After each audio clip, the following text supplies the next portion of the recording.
sure enough, while I was in there, the alarm went off, waking up my girlfriend who was in the adjacent bedroom while I slept on the couch so I wouldn't wake her up if my alarm went Oh, off. that's nice of you. But then I went into the bathroom and the alarm went off and woke her up. So Yeah, I up until about 3 hours ago, I had a massive legit migraine. Like I've been in the middle.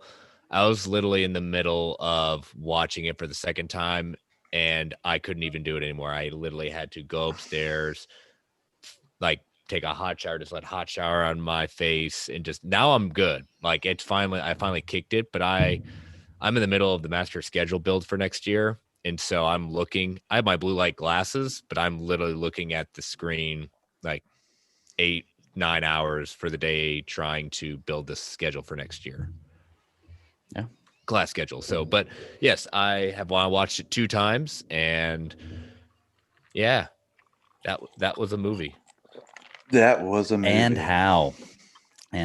Sorry, yes. I'm not sure. And I'm waiting for. I've got all the Justice League figures ordered except for 2. Where Scott and I are still on the search for them. Is Katie joining us? I thought she was. Sent the invite. I'm not sure. I'm just because I don't want to tag. I don't want to. Actually, she. I don't know if she can be tagged with her settings now. Anyway. Yeah, maybe not. I tried to earlier in the picture, and couldn't, but I'm telling you right now, Scott, they're 2 Walmart. They're 2 other exclusive, but that Walmart one was Cyborg in the full helmet. Oh, so good, so good. I am loving all the like DB Woodside is freaking out on Twitter now. I'm pretty sure he's already watched the Snyder Cut like in the last hour. He finished it because he's pissed that Ray Fisher scenes got caught, and he also composed another tweet saying like, I'm making my way into directing now. Ray Fisher, get at me. We need to work together. Yeah. And that's just like, that's the stuff because dude got done so dirty in the theatrical. Like, I don't even know. Hey, you want to get to it? We get started? Yep. If Katie comes, Katie joins. Yeah. So I sent her the invite and just sent her a message, see if she's joining us. Someone's been up since 3 a.m. and it's 10:30. I didn't go to sleep last night. So I will stop complaining about adrenaline's a hell of a thing. Well, I took like a 2-hour nap today. That was about it. And I was so worried about not waking up in time to pick up my daughter from school that I woke up like 2 hours early with like 12 alarms. So look at that. Looky here. Hello. Hi. I missed the idea that it's the neck shirts or whatever, the shoulder thing going on. Yeah. I worked out today, okay? I was on vacation. No, I'm not. Oh, I am not. I'm not criticizing. I just like a 2 out of the 4. I was go put one on. Go put one on. No. This is being repped and repped hard. When we were I'm losing my workout calories because of me. When we were having a pre-chat, I actually told Greg that I'd never worn a muscle shirt ever in my life. For my lack of muscles, of course. All right, let's do it. Do it. Well, here we are. This is chapter 30 and what was 40? I don't even know what chapter this is. 42, Greg. 42. Okay, so it was close to that. The DC Alliance podcast. My name is Greg, the Bad Daddy 52, and with me as always my co-host Travis. How you doing, buddy? Doing good, Greg. Excited to talk about this. 42 is greater than 39. Yeah, it's been a crazy day, man. I just no sleep. I love to give you crap. I love to give you crap. Oh yeah. Chris is also with us tonight. How you doing, buddy? Words are tough sometimes. They are, man. No, I am doing. I don't know if there's enough adjectives, words to describe happiness, excitement, euphoria. I'm all those in a bag of potato chips. All that. Yeah, there's a lot of words you can use to describe it. For sure. The lovely Katie's with us. How you doing, Katie? I'm good. You're talking to the queen of words are hard, so yes. Club. Yeah, we all experienced it, especially with the lack of sleep and watching so much great content in the last few hours. Because I've watched the whole trilogy in the last 24 hours, which is great. Plus the red carpet event. It's been a crazy, crazy day. You were impressive. I couldn't do it. I was like, oh, okay, maybe I'll try. And then I woke up at 9:45 this morning. Yeah. So usually goes. Well, before we get into the review of tonight's movie, Travis, you want to get us started with the network plugs? Wake myself up a little bit. Been running on 3 hours sleep, midterm tomorrow, but had to be here to talk about this. But we are part of the Geek Ultimate Alliance Network with podcasts 7 days a week, 9 in total. On Mondays is World's Finest True Believers with Chris Belga. On Tuesdays is DC Alliance with myself and Greg. On Wednesdays is Marvel Alliance with Chris Belga and for one last time, Travis Snell. Ride ain't over yet. Yeah. On Thursdays is a trio of podcasts, Slice of Film, hosted by Katie and guest, Ranger Alliance, hosted by Clay and rotating guest, and Star Wars Alliance, hosted by Katie and Nathan. Yep. On Fridays is Superhero Discussions with myself and Greg. On Saturdays and Sundays is Weird Science, Comics, DC, and Marvel Roundup. Boom. We also have a Patreon, 2 tiers, a $1 tier and a $5 tier. $1 tier is basically the tip jar. You like what you see and you want to help us out. And $5, you get all the goodies like ad-free episodes, early access to episodes, and Patreon exclusives. I'm trying to do this while not laughing at Scott's comments in the chat. That's it. And without further ado, let's get into it, Greg. You nailed that, buddy. As soon as I figure out how to make sound effects work, I'm going to have that clapping when you nail it like that. Good job. Good job. Yeah, let's get into it, man. Where do you want to start? Zack, do you want to just first everybody give an overall thought, just kind of an elevator pitch of how you love this movie, and then we'll start breaking it down? Sure thing. All right, cool. Katie, I'm going to start with you because I know you're not as big of a Zack Snyder fan as us. So I want your opinion. What did you think of this movie? I know I'm the lone non-Zack Snyder person on a DC podcast after the big movie event. I'm honored. I'm honored. No, I definitely like this film the best out of his trilogy.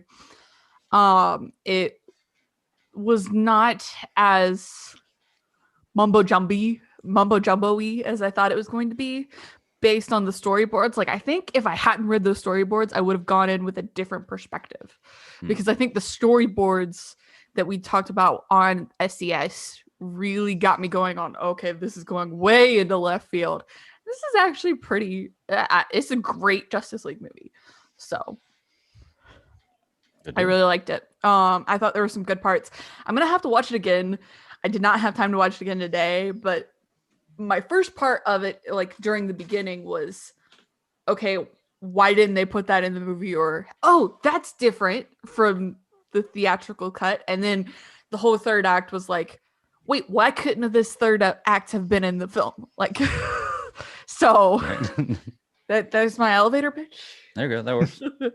Chris, what'd you been? No, this, getting up early, it was just an experience that you get once. You get, a lot of us or been part of this, campaigning for this, putting it out there, #release the Snyder cut. And I think in some way, shape, or form, there was always like saying, if this is going to happen, it's not going to happen within,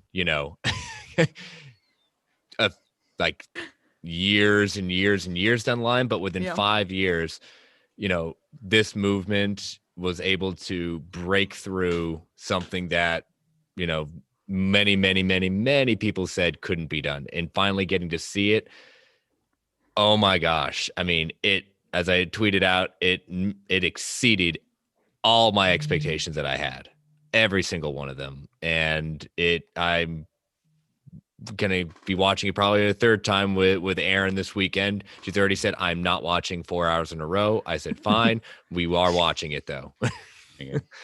And before she has homework, she is reading the Vanity Fair article beforehand before we watch it. Okay. At least you're giving her homework and not torturing her and making her watch the theatrical cut before watching. That's very kind of you, Chris. Oh, yes. What do you think, T-Bone? You won't tell me anything all day long. You're like, wait till the show. I won't tell you nothing. Wait till the show. I know you loved it, but I mean, so many times, like Katie was saying, like I was just there, like, how do you cut this? Also, it made me feel good because pretty much anything that I enjoyed in the theatrical cut was in this movie. So like it kind of was nice that some of my tastes lined it up like that. I actually paused the movie, I want to say 10 minutes in, and legit got a little emotional just because I actually start thinking about like this 3+ years and how many times I tried to have, you try to have rational conversations with people and they say it didn't exist, it's not possible, your tastes are terrible, all this kind of crap, when I just like, you do you, let me do me. So it seems to have calmed down a little bit like that. I'm blown away at the scores, the critics. I honestly, yesterday I felt like, well, actually this morning and yesterday I felt like I must be in coma and like this is what I'm dreaming, because there's no way, this is not, no, this not possible. It's an amazing dream. That's what this is. Yeah, that was too good to be true, right? So I watched the film twice. I got up at 3 a.m. and like I was telling the boys beforehand, I haven't did the wake up like that since Christmas, or since you're going on a big trip and you're excited and you get up like earlier than your alarm and you're jacked. Like you're not like when used to get up for work, when I used to have to drive at 4:30 a.m. for an hour and a half, I would get up like that. Sometimes I wouldn't go. I'd call in sick. I would just be like miserable having to wake up. This, no, bright-eyed, bushy-tailed, loved it. 3 hours sleep. Who cares? Amazing. Loved almost all of it. The only really critique, we'll get into later, a little bit too much slow-mo. Just a little tiny bit. I like how it showed for everyone. I think might have been dabbled a little tiny bit too much for my taste. But that's maybe could be just because it's a 4-hour runtime too. So that could have been that, but it flowed so well, the pace, and the villains had true motivations. And I just can't, like I said before, I can't believe the things they cut, like the character building. I understand the time mandate, but I also don't understand the logic of executives saying, okay, we had a movie with 3 heroes, now we're going to bring in another 3 and an otherworldly invasion. Let's cut down the time by an hour from the best version of that other movie with 3 heroes. Right. So just the logic is, I love that WB is eating crow and egg on their face today. And I couldn't be more happy for Zack Snyder. Oh, yeah. Though I will say, the whole movie in its entirety, there's no way this would have dropped in theaters in 2017. No way. Not in 2017. No.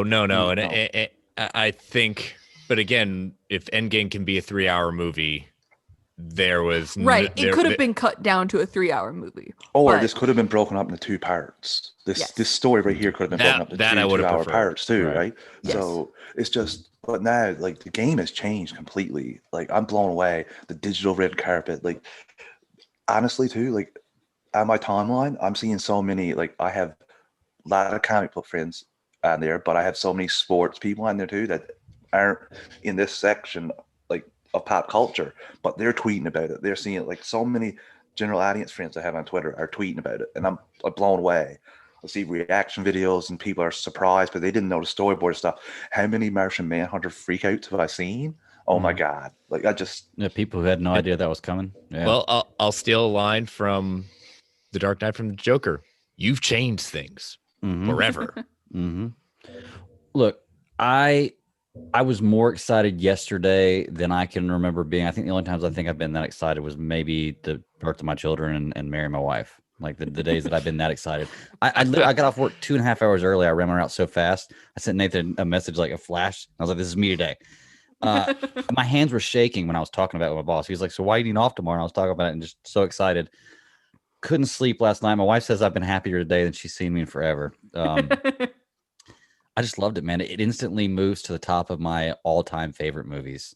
BVS was my favorite. Nemos was my second favorite. I love both those movies. This one was the best of the 3. I absolutely loved it. I'll buy everything that it has.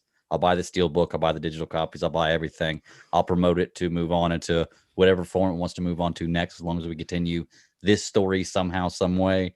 I'll contribute to it. I'll help out, do whatever I can. This was amazing. It's funny that I could see this. I could see, like I said earlier, I saw things I expected. I saw things I didn't expect. Then I saw things that I have already seen done better. And sometimes it was just simply done better by adding an extra 2 or 3 seconds of dialogue or changing the score or the music in the background. And it just made it so much better. This movie was almost perfect for me. There were a couple little things here and there I had about it that kind of bothered me. But just, I love it. Absolutely love it. I watched it 1.5 times because I had to take care of the girls earlier, but I'm gonna watch the other half again after we get done tonight. So it'll be 2 by the time Oh, we get it's been on a constant loop in at least Actually, I'm one gonna play it room right now. in my house since it dropped at 4:30 this morning. Yeah, I don't even Like actually put it on the screen right now. I've had it on in the bedroom the entire day. Like it played through 3 times. Like I know maybe that won't count as viewings, but I'll steal a line from Bruce. If we believe there's even a 1% chance, Mhm. I'm gonna play the freaking hell out of this. All right, man. Where y'all want to get started? You want to talk about some characters? Because one thing I noticed about this one was having a lot of the same actors and characters in different positions before you can bring in the character scenes that got cut out. I'm talking about characters like Bruce and Barry and Aquaman and Wonder Woman. Everybody's different demeanor in this one. The team's different demeanor in this one. It wasn't a forced trying to be jokey. There were very little jokes in there, and the ones that were in there didn't seem like they were overdone. But just the team dynamic between everybody in this one felt better. Barry Allen is a completely different character in this movie. It's like they had him be 2 different people in 2 different movies. It really is. It is the way he acts and the way he does things. I loved it, and I love this version so much better. Thoughts? Well, it's because they've taken care of the characters. Like, just look how Lois and Martha are used. Mm-hmm. Like, dear God, like I don't want to listen to them talk about thirst and like just like they're mourning. Like the Lois one line saying like I've never will love anyone like I loved your son. Something along those lines. There wasn't anything even close to that in the theatrical. Like they just respected the characters, in my opinion, Greg, and that's how you've like got in each one. There was like time spent on each person, even like the little characters like the Ronnie Choi's, all that, just little nuggets that we may get going forward. But it was just nice to see every character was taken seriously here. Yeah. Well, go ahead. Sorry.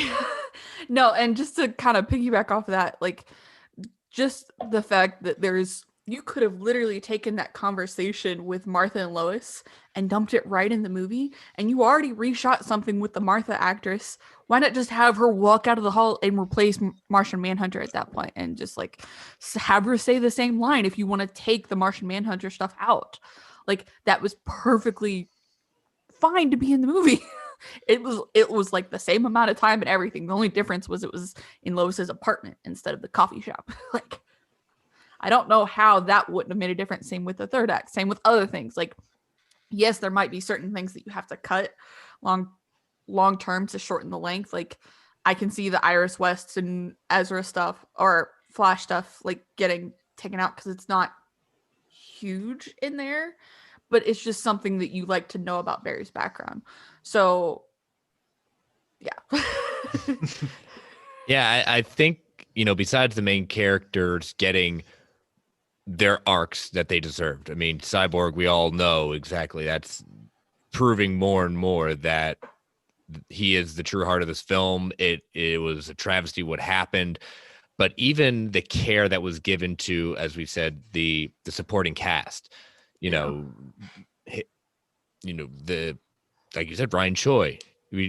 I didn't expect to see as much of him as we did. We get a lot. We get a lot. We get, Vic's dad, Silas, and probably a very fitting arc for a character that a lot of times, like, we get the hate that he has for his dad. We get that, but his arc in changing in the sense of Vic even seeing that, yes, my father was flawed. My father made mistakes. He was not going to ever win Dad of the Year, but seeing what he did for him and sacrificing himself and then listening to what he had to say and believing his mom, like, your dad has always been proud of you at that point. I mean, look at that. We've got, a very different upbringing between him and Jonathan Kent, a father who was, very much present in the life. And, he just trying to protect his son, and in a different way, Silas is trying to protect his son, but it's not necessarily in the way that Vic would have, seen it as that at that point. There's a lot of baggage, but again, supporting cast was so cared for. Even the randoms, like encounters in the of that we get. Like we got more of James Gordon, we got more J.K. Simmons, and freaking Crispus Allen. Crispus freaking Allen is in there. Oh my gosh. Did anyone get emotional with the little cyborg story where with the family, with the Yes. single mother? That- Like that- that was Yes. That about got me right there. I was like, wait, because there were certain aspects that were hard to, that aspect in particular, as you walk through kind of what Cyborg's doing, it was a little hard to follow. But when you come down to it and he's standing in front of her and he grows that pile of invisible cash, and then you see her standing in front, I'm like, wait, was that the woman that was just walking through, like the single mom waitress person? And then the camera pans and you see her full face. And I'm like, and then the faux money thing, I'm like, the also faux money prize. such a nice touch is every time Cyborg like interfaces with technology like that, his like human side is what's inside, like what we see. Like when he was projecting what the mother boxes he was walking, it's human. Same thing here when he was learning about his powers. Like I just love those little touches that Zack does. It's fantastic. And also Silas doesn't not care about the mother box and leave it in the parking lot and just make sure he's safe. Like he actually is like, oh, this is really important. Maybe I should like watch this instead of let's just leave this in the parking lot for Steppenwolf to pick up later. But before we move further, the actress that played the single mom, Scott's pointing it out in the chat. The actress actually tweeted this morning and was like, her storyline was removed. Does anyone see it in Zack Snyder's cut?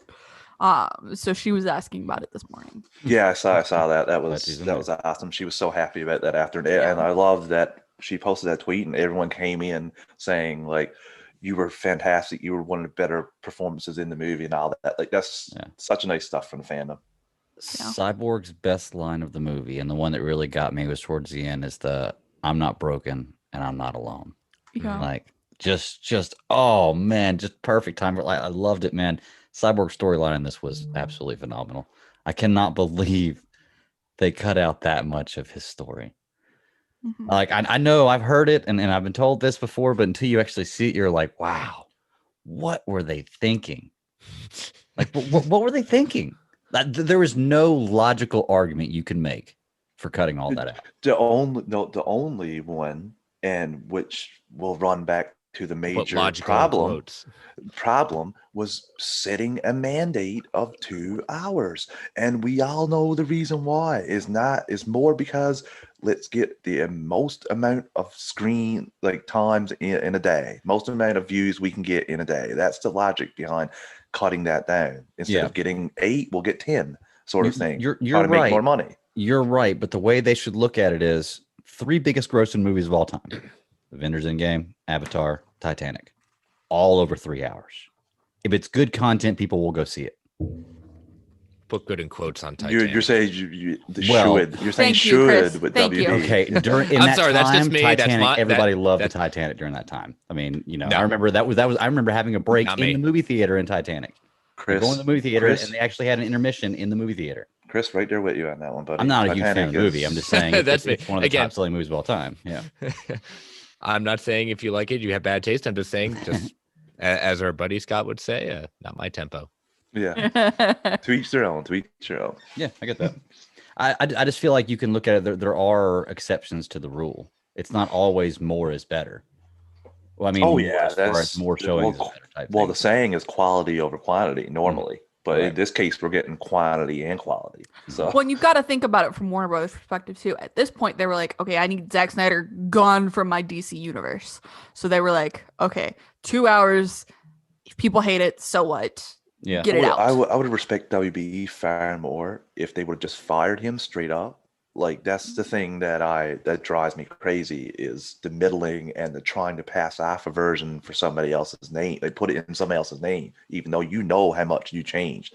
Hey, I said that in my article. it baffles my mind. It just baffles my mind that it's awesome because egg on everyone's face and it's amazing. And like let's get into more of the chapters in the story because this is insane. Well, I'll tell you right now, I have a friend of mine. He's actually one that's he started his own business in the fall of selling graphic novels and things like that. He kind of laughed at me saying, "You're waking up at 3 a.m." Like he loves comic books and stuff like that, but this was just something that he was into. He's watching with a girlfriend right now. He's 2 hours in. He said it's a whole different movie. Stories flow so much better. Yeah, and I was saying to Scott in the chat, I've been getting general audience friends of mine writing me the entire day, asking me questions like, for example, who's that guy with the gold horns that almost cuts Darkseid in half? That's a question I got asked, and I was like, "It's Wonder Woman." And the guy replied, he was a villain in Wonder Woman, Ares, God of War. And he was like, wasn't he an old man in Wonder Woman? That's the question. So, and also another thing was another person wrote me commenting like about the trail Batman took to get to the village, and like why did he take that trail? And then I explained it, and then the text right after it was, "Oh, they just explained exactly what you just said." Yep. Did a good job. Well, so the Ares voice was actually the guy who voiced Ares in Wonder Woman Returned, and it was a body double like on set. So yeah, but they had his face done like I did. I actually thought it was him. His face was perfectly done. Oh man, I'm sitting here watching this Amazon scene right now, or the Themyscira scene with the mother box. Dude, let's talk about Steppenwolf's armor, man. Just Steppenwolf in general with this one. I love that as living. Like it's this living thing, and it's no more noticeable than when Darkseid shows up in, like, I don't know what we're gonna call that, like FaceTime, Epoc's FaceTime. I suppose that's a good name for it. Yeah. But Steppenwolf like cowers to Darkseid, and his armor cowers, like comes to a point like it's basically showing like if Darkseid wanted to kill him, he don't have any armor here. It's like a dog peeing on the floor whenever you get mad at it. Just couch and pee and like, sorry. It's like a wolf exposing its neck for its supervisor. Yeah, there you go. Yeah. This Themyscira scene was done so much better, man. I mean, so much better. I mean, just the fact Steppenwolf in there looks so much better than he does. And I mean, you can't really go with a realistic or a comic book accurate look for Steppenwolf and make it look more practical. I like the idea they went with here, and just thinking about how they changed that for the one we got. Once again, another one of these questions of why. I just don't get it, man. That armor is so cool. I love how whenever he has the arrows in him and he just kind of flexes and it snaps all the arrows off him. That's pretty cool. Just an amazing, man. I like the character so much more in this movie. I did not like Steppenwolf in the last movie. I was like, oh, this is don't like because he has motivation. Because he also has no development in the last movie. Well, yeah, he's not yelling in the mother boxes saying for the unity, for mother, for 2 hours. Yeah. Sounds why did you say mother? But I like how, as we start getting into it itself, like the first chunks of the movie are about our players. Everyone has moments, even if, like, we knew at the time, like, an Aquaman movie was coming. You know, we had gotten to know Diana from the first one. We knew many different versions of a Flash movie were coming. But they took the time to make sure we understood who these characters are, because at that point we didn't have a Marvel situation where we had gotten single movies about everyone outside of the Trinity. That's all we had. And so I felt Zack did a very good job of setting up our players that we didn't know about outside of seeing a found footage from BVS.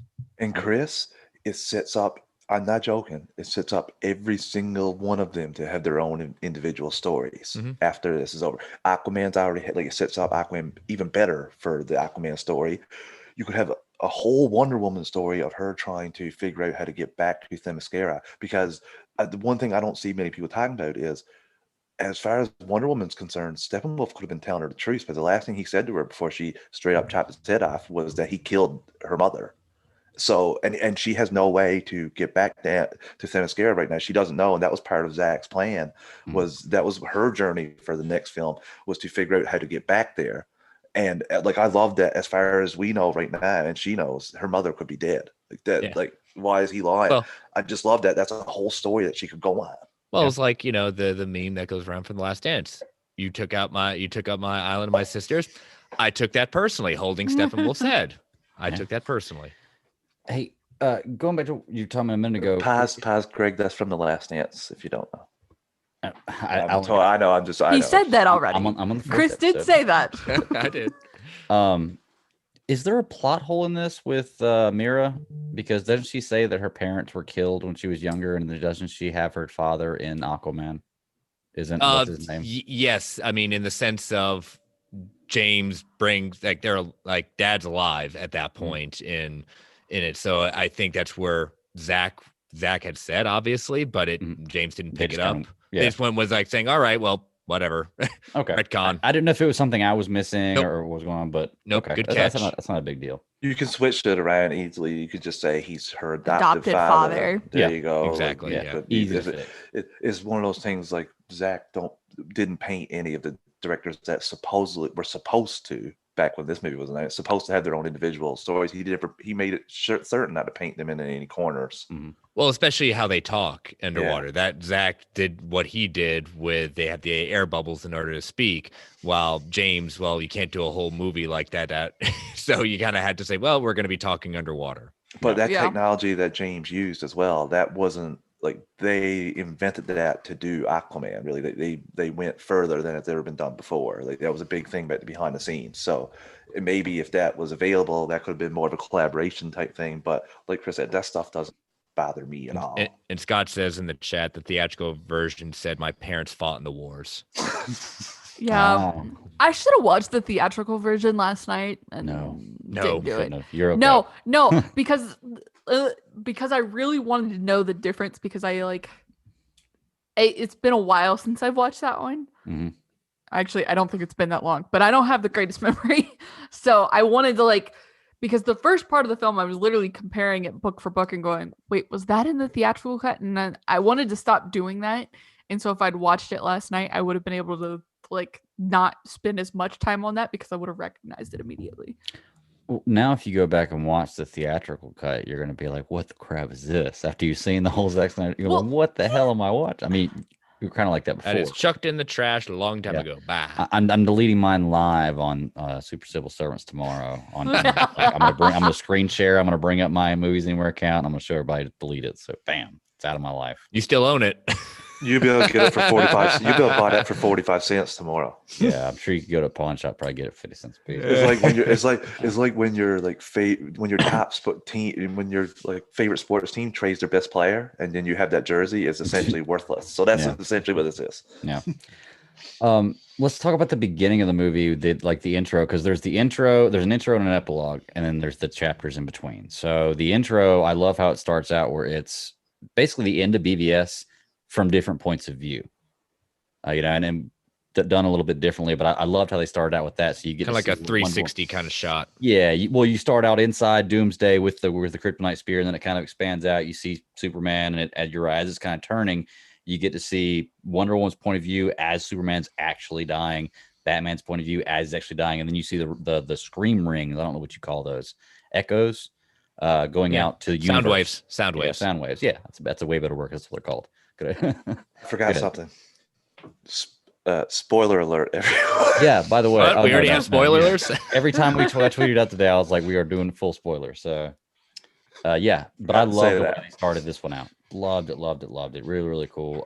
It gives you a reference to, if you haven't seen Batman vs Superman in a while, you can, okay, that's what happened. That's what brings us to this point. Absolutely loved it. Okay, into that first part, I want to talk about something that blew my socks off and reminded, I love Patty Jenkins' understanding of Wonder Woman, but if I could have one wish for her, is that watch this movie, take away the action for Wonder Woman, just how you show her powers. I was floored just from the saving in the museum compared to the theatrical, and the score. We need to hear more of that. Like that was the best. One of the best things about Wonder Woman was We her didn't get theme. much of that in Her, this. but her theme was embedded in this every time we've seen her, and that's one of my favorite things. Honestly, there's been two things that have been stuck in my head since I watched the movie, and that is Junkie XL's the battle at I can't remember the name of that. Gwyneth battle War Power. War Power and Wonder Woman's theme. Those are the two things that have been stuck in my head since I watched that movie. Like, crew at War Power. yeah.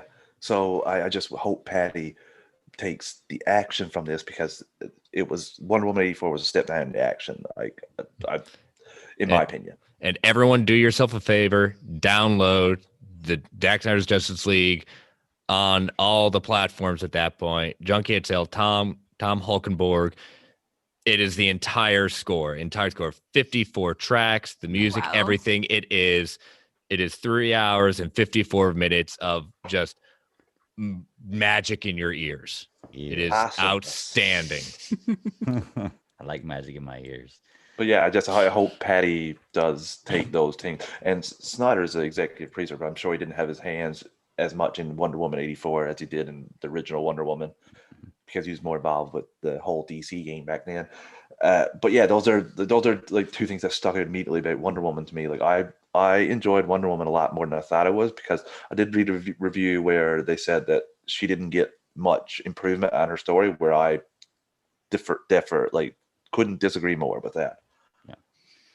Two things about Wonder Woman in this one. Like I said, there are only a couple things in this movie that kind of bothered me, and one of them had to do with Wonder Woman, and it was something I was hoping was going to get cut out in this movie. I wasn't sure if it was a Zack or a Joss thing. Obviously, it was part of it's the I don't like the whole terrorists they're stopping that are trying to set the world back 1,000 years by destroying 4 city blocks.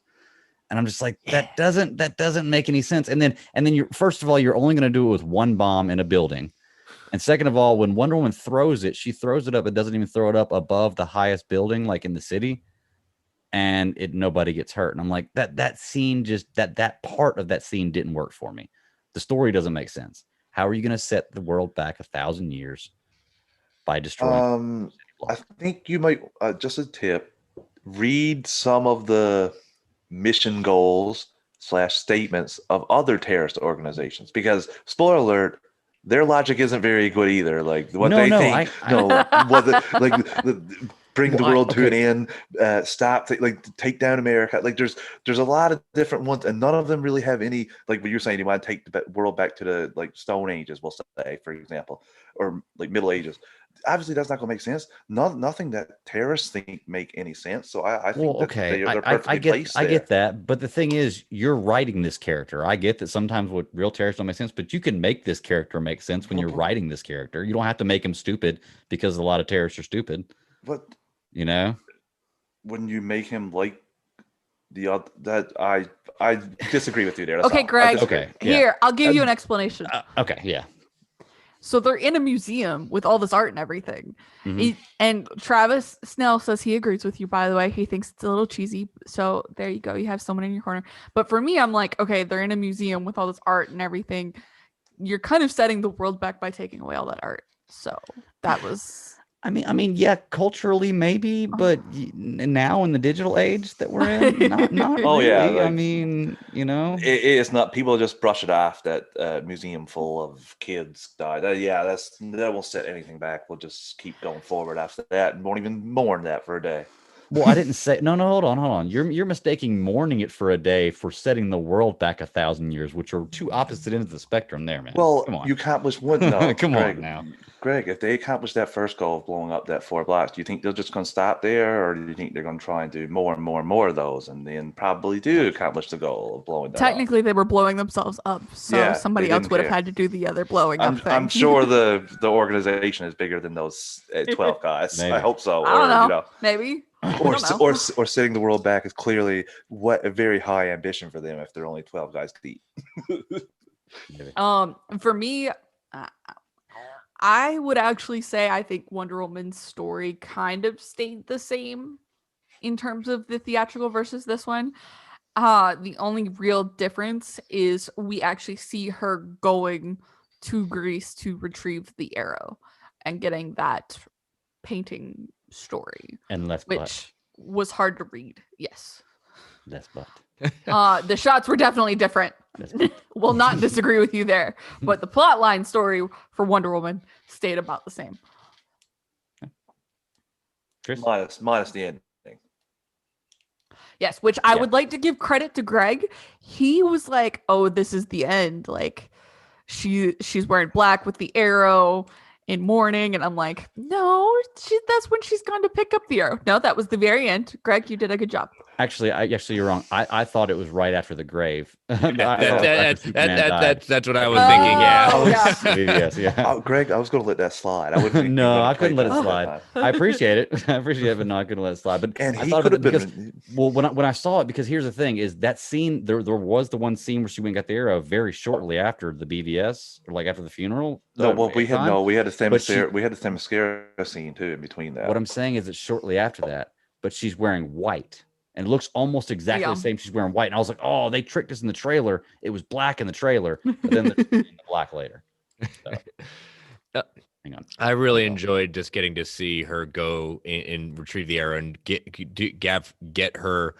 have her view the history lesson for what was documented at that point. I mean, that was kind of cool because we knew we were going to be getting that in a more live action and more awesome than looking at, but just seeing everything, the parademons detailed the way they were, the excuse me, as someone would put it, like, this is the ancient Justice League, with the tribes of Earth uniting at that point. Well, there's our Justice League, and just seeing in full color, full screen, just seeing that, or 4:3 ratio at that point. I can't say full screen. Don't want to get do that, but just didn't even notice. No, and that's the other thing. Yeah, I love the 4:3 ratio at that point. I saw it, and I was like, okay, now I'm looking center fold, and there we are. But it had you focus in it was people who are trashing it, saying like, oh my god, that it's gonna be so annoying. It's not. I don't even think about it unless someone like would point it out. But anyways, but just seeing all of that kind of what they view Darkseid, the depiction of Darkseid at that point, and how much that ratio just like opened up so much to be seen that we would have missed.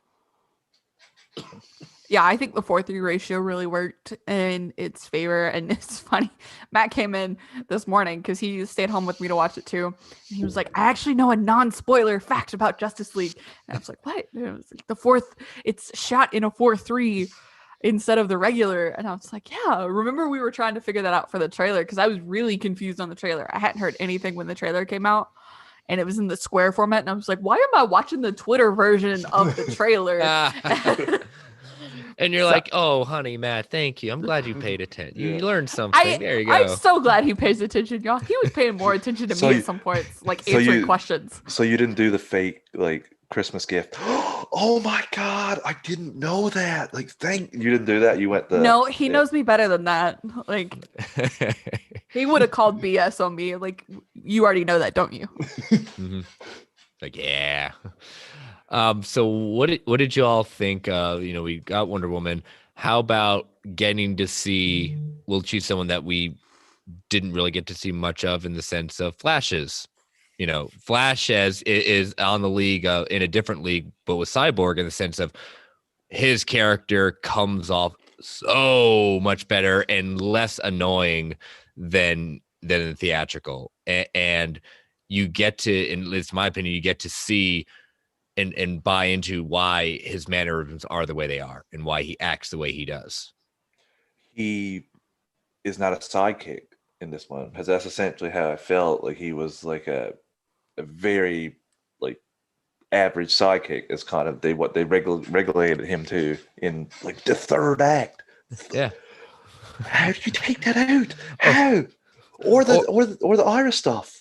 Or the idea of like, I've never done this before. I just push people away and go. And at that point, it was like, I like the whole him like pushing the parademon at that point, but it was just like, that just didn't make sense between like what he's been doing for years. I mean, for crying out loud, he had a costume. He knows somewhat what he's doing. He's not Batman level or Wonder Woman level of experience at that point, but gosh darn it. he caught Captain Boomerang and sent him to Belle Reve. I Exactly. mean, like, it doesn't mean anything. It clearly, the movies that took place beforehand were not taken into consideration. But everything about the Flash was amazing for me. Like, I think he was my second most enjoyable of the added. It goes Cyborg, Flash, then Batman, because like just you can see I'm beaten down. I don't want to do reshoots, or I fully like am committed to this vision. Two different Bruce Waynes when you think about the theatrical in some of those scenes with his thing. But Flash was amazing, and that rescue scene where he punches all the bricks, except for that last one where Cyborg assists. But even like he comes off when we get towards the end of the movie, like talking about time travel and things like that. Like there are elements in this sense, like, oh my gosh, he's had conversations about this. He knows what he should and shouldn't do. Like, what is that story? Where is that? Like, he is a much more capable hero than he ever portrayed to be. It's almost like, I hate to say it, it was like, oh, we need a cool action figure to do this, as the plucky little like ones who does the one-liners. He has his one-liners in this one, but they land a lot better in this. Yeah. He does more than just push people. You know, and then more than push people, more than drop the funny line. Yeah. Yeah. Good. Sorry, Chris, I know you said the Iris scene was a hot take, but I completely agree with Tony. Tony said if you didn't know that was Iris, you wouldn't know it at all. Could have been a complete stranger if people weren't following who is who in the movie with casting.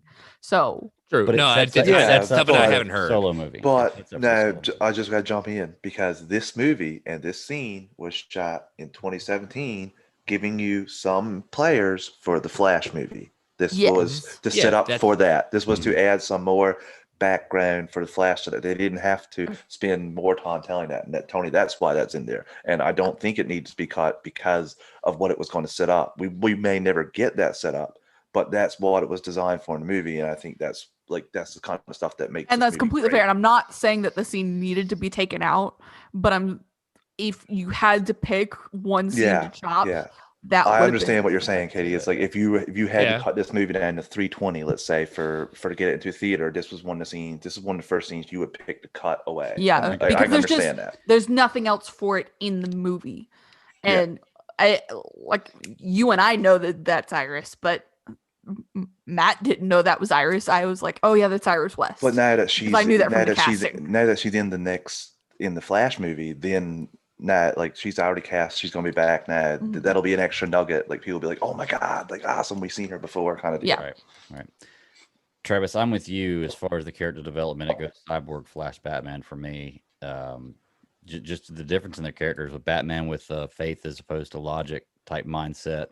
The Flash not being scared. Cyborg brooding, but being a lot more accepting, and instead of trying to fight everything that he is, trying to understand what he is and become who he can be. I love the speech from his father that, he originally crushes. And I was like, oh, we're never going to get to hear that. And we do get to hear it. And it was so great. Yeah. Those three characters alone made this movie so much better. And I noticed a lot of stuff with these characters too. Some scenes, it was completely different dialogue. Some scenes, it was the same dialogue, but it seemed like it was slowed down a little bit. Or maybe there was like an extra half a second between when the next person would say something, like they were trying to cut out time. The cadence and the way they kind of it flowed with what they were doing. Because again, you can see, I did this, seeing it just a few times with Justice League. Certain things just get burned into your images at that point, where you could easily tell where reshoots were and where reshoots weren't. And so.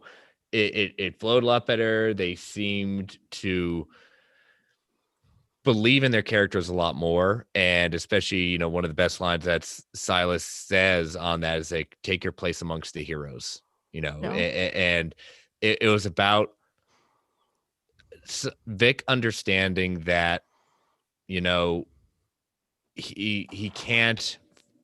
He's either going to basically just take a line for Shawshank Redemption. You're either going to get busy living or get busy dying at that point. And, it was awful what happened at that point, but seeing what he's capable of and seeing the amount of good he can do, that was his understanding. And not only just understanding what he can do with, as Diane had put it, the gifts he's been given, but also forgiving his father for and understanding why he did what he did to him, even though at the time, like, he makes lines like, you're good at creating monsters, It is perfect though, Chris, because he's brooding is understandable because of what was done to him first, that he never had any say, and then he finally gets over that and starts like basically he calls Silas father, like, you're my dad, and then literally 20 minutes later he loses him, and then he's gone back to being like broody again for a while, but then he overcomes that again and realizes that he's not alone. And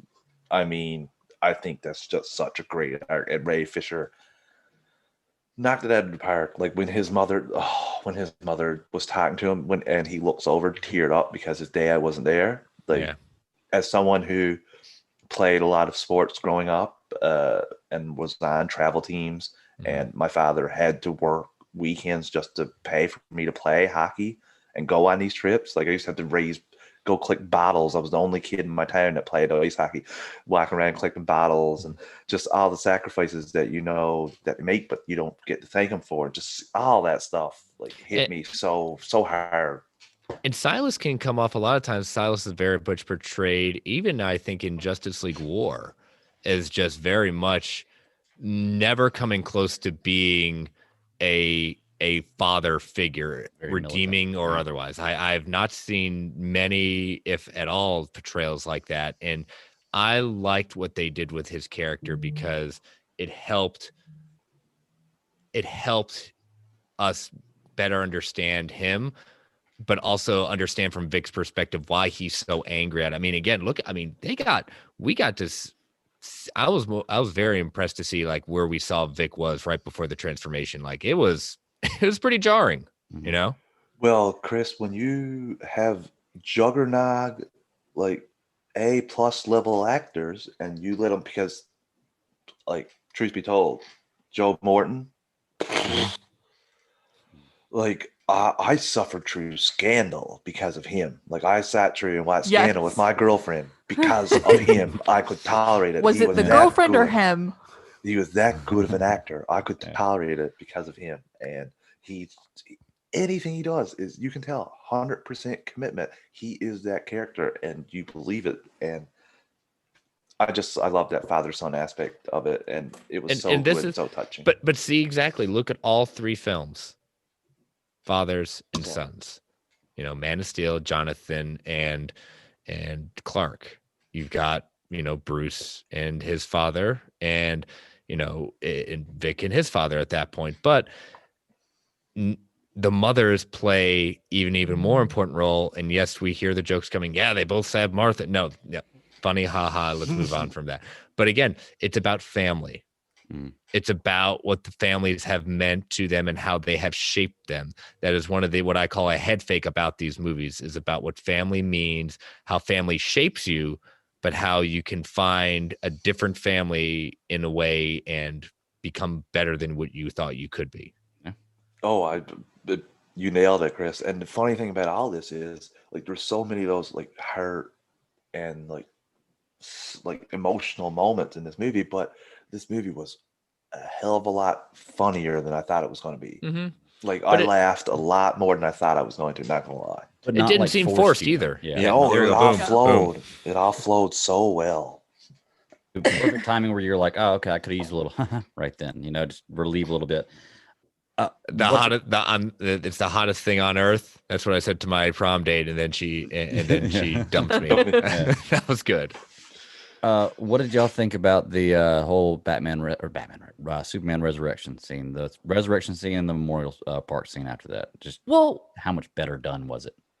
So what's funny is it's literally pretty much the exact same scene. It is, but Flash sends the box back in time a little bit because it already hit the water. But it also wasn't mentioned that the box needed to hit the water at the same time that the charge hit the box. But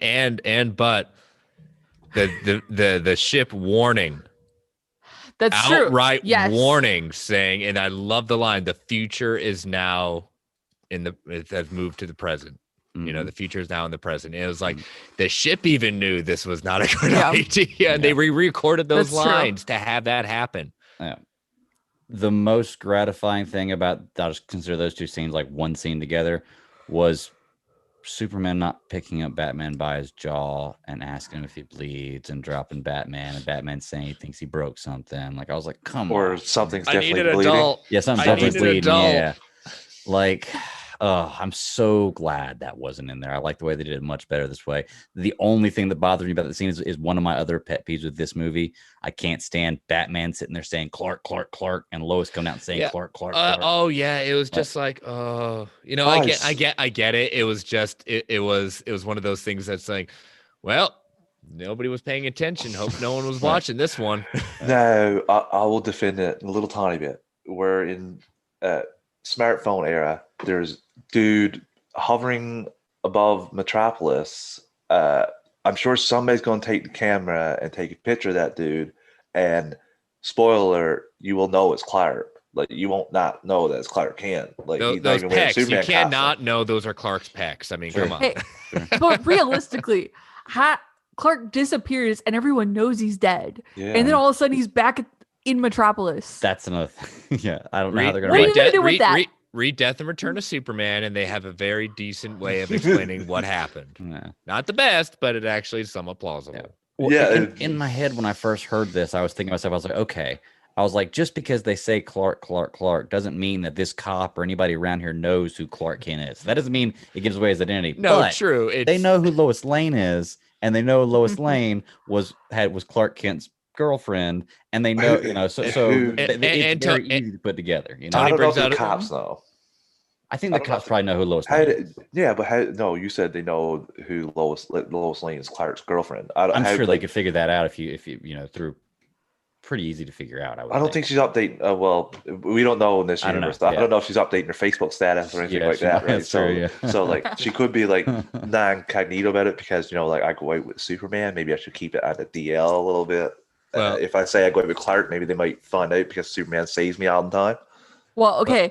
So, bringing up Lois, what did y'all think about like the Martha conversation actually being the Martian Manhunter? First of all, I enjoyed that they didn't talk about thirsting. Like I say, like I enjoy that you actually gave two of these actresses like respect and proper lines.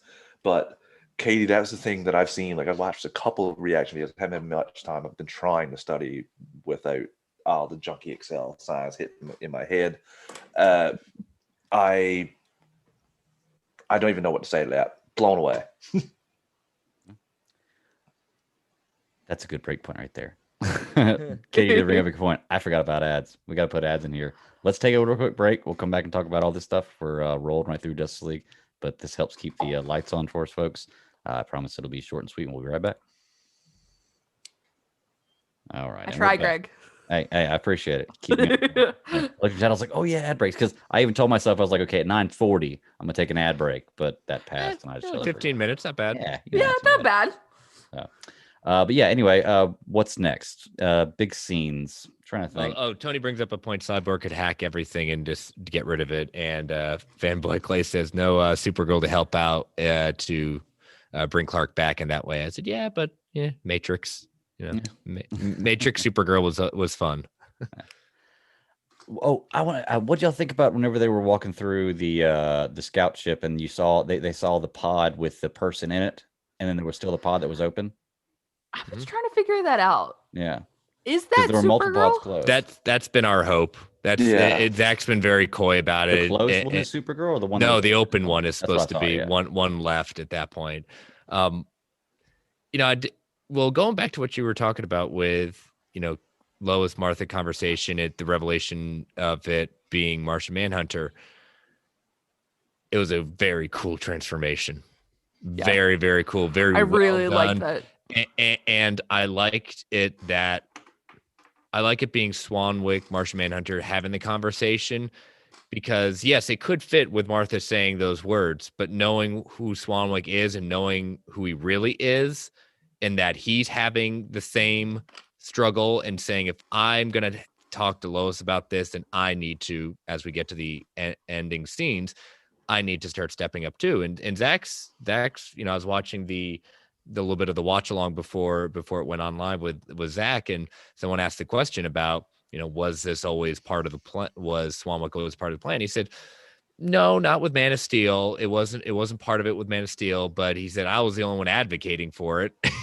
when I came up with the idea, no one really liked it, but you know, he was the one championing it and found a way to bring him in. And I think it's a great way to do that, because even though, yes, if it wasn't meant to be part of Man of Steel, we've all have retconned in our way of analyzing all his actions and what he says and how he interacts, that it makes sense. That Chris, that interrogation scene alone is all I needed to think that he was Martian Manhunter, because of him. Everyone bring her in. Everyone else backed away, and he didn't. He stood there while Superman stood in front of him, and that was the first time they were encountering him. And now with all that extra little, like backstory, even better. Mm-hmm. Yeah, and just spitting image. I love that look of Martian Manhunter. You know, it works very well. It's been kind of the consistent look since New 52, and he did a good job. And I think that I want to see more. You know, again, hashtag restore the Snyderverse. Yes, very much so. I don't know if we're ever going to get to see any more Martian Manhunter. I'd like to. The look was kind of, I mean, it looked good, but I don't know. Maybe it's just it's the first well, I guess it's not the first live action version I've seen of it. But yeah, Travis said no, it's not. No, it's not. It's definitely not. But that's what got me watching Supergirl, by the way. Yeah, I saw that YouTube clip where he transformed into Martian Manhunter. I was like, let me ask you then, which one do you like the way it looks better? You like Martian Manhunter from Supergirl, or you like Martian Manhunter from Zack Snyder Justice League? I like the Zack Snyder Justice League version because of I like the little bit of damage on his face and that. But I also, he's forever tainted for me in Supergirl now because of like the disrespect to the character. Like he's a punching bag. He's nothing. He flames. Oh, like he's very. Something happens in every Supergirl episode to get rid of him and just flick him off to the side. So because it is the show Supergirl, not Martian Manhunter and Supergirl. I just like to point that out there with the CW because they like to make it seem like otherwise. Same thing with Hey, what's up, Sarah? I'm sorry to crash the party, but I just finished watching it, and since I'm not gonna be able to get on SCS on Friday night, I'm like, can I please at least say something? You may say something. Go. Yes. Oh my gosh. Okay. Well, I don't know where you guys are. I just kind of picked it up and kind of listened to a few things you guys are saying, but just tell us what you if like. I can at least say the one thing of the story on this one was absolutely amazing. It didn't even feel like the time run. It didn't even faze me. It didn't faze me. Mm-hmm. It didn't faze me at all. Yeah. But anyways, I'll let you guys pick up where you are. I'll try to I'm just so excited. I'm sorry. Well, it's funny you say that about the time thing, because I was wondering myself if 4 hours is going to bother me, especially being so late. But it was one of these things where I kept pausing. Normally, if I'm not liking something, I'm pausing to see how long is left in it, to see how much left I have to watch. This time I kept pausing to be like, oh yeah, I've got 2 hours left. And I've got an hour and 15 minutes left. Yes. Yeah, I know. That's what's so funny. Brian was like, well, he kept comparing it to the Justice League. I said, dude, just throw that out because this is not even a comparison in any. I guess he was trying to compare like certain scenes, because his main thing was like he wanted to see what the opening scene was going to be. I said, dude, just throw it out. This is the movie. What we saw before is like another version that just needs to be like thrown away. This is the movie. Yes. Oh my God, it was. I agree. Oh my gosh, I'm sorry. I'm just You're floating good. on a high right now. Where were we though? With I don't know what point we were wrapping. We were talking about Supergirl. Yeah, we were talking about Martian Manhunter and comparing the two the live action ones. God, yes. So what do you think? Do you like this one? This look better than Supergirl? Have you seen Supergirl? Yeah, I've seen the Supergirl one. Yes. I don't know. It was just kind of. I like this one, but I didn't mind the Supergirl version either. If that makes any sense. I don't know. It was just kind of, I just love the way they put him in this movie because you weren't expecting it. Yeah, you probably could figure it out, but it's like when you finally saw it, you're like, oh, okay. Okay, this is really cool.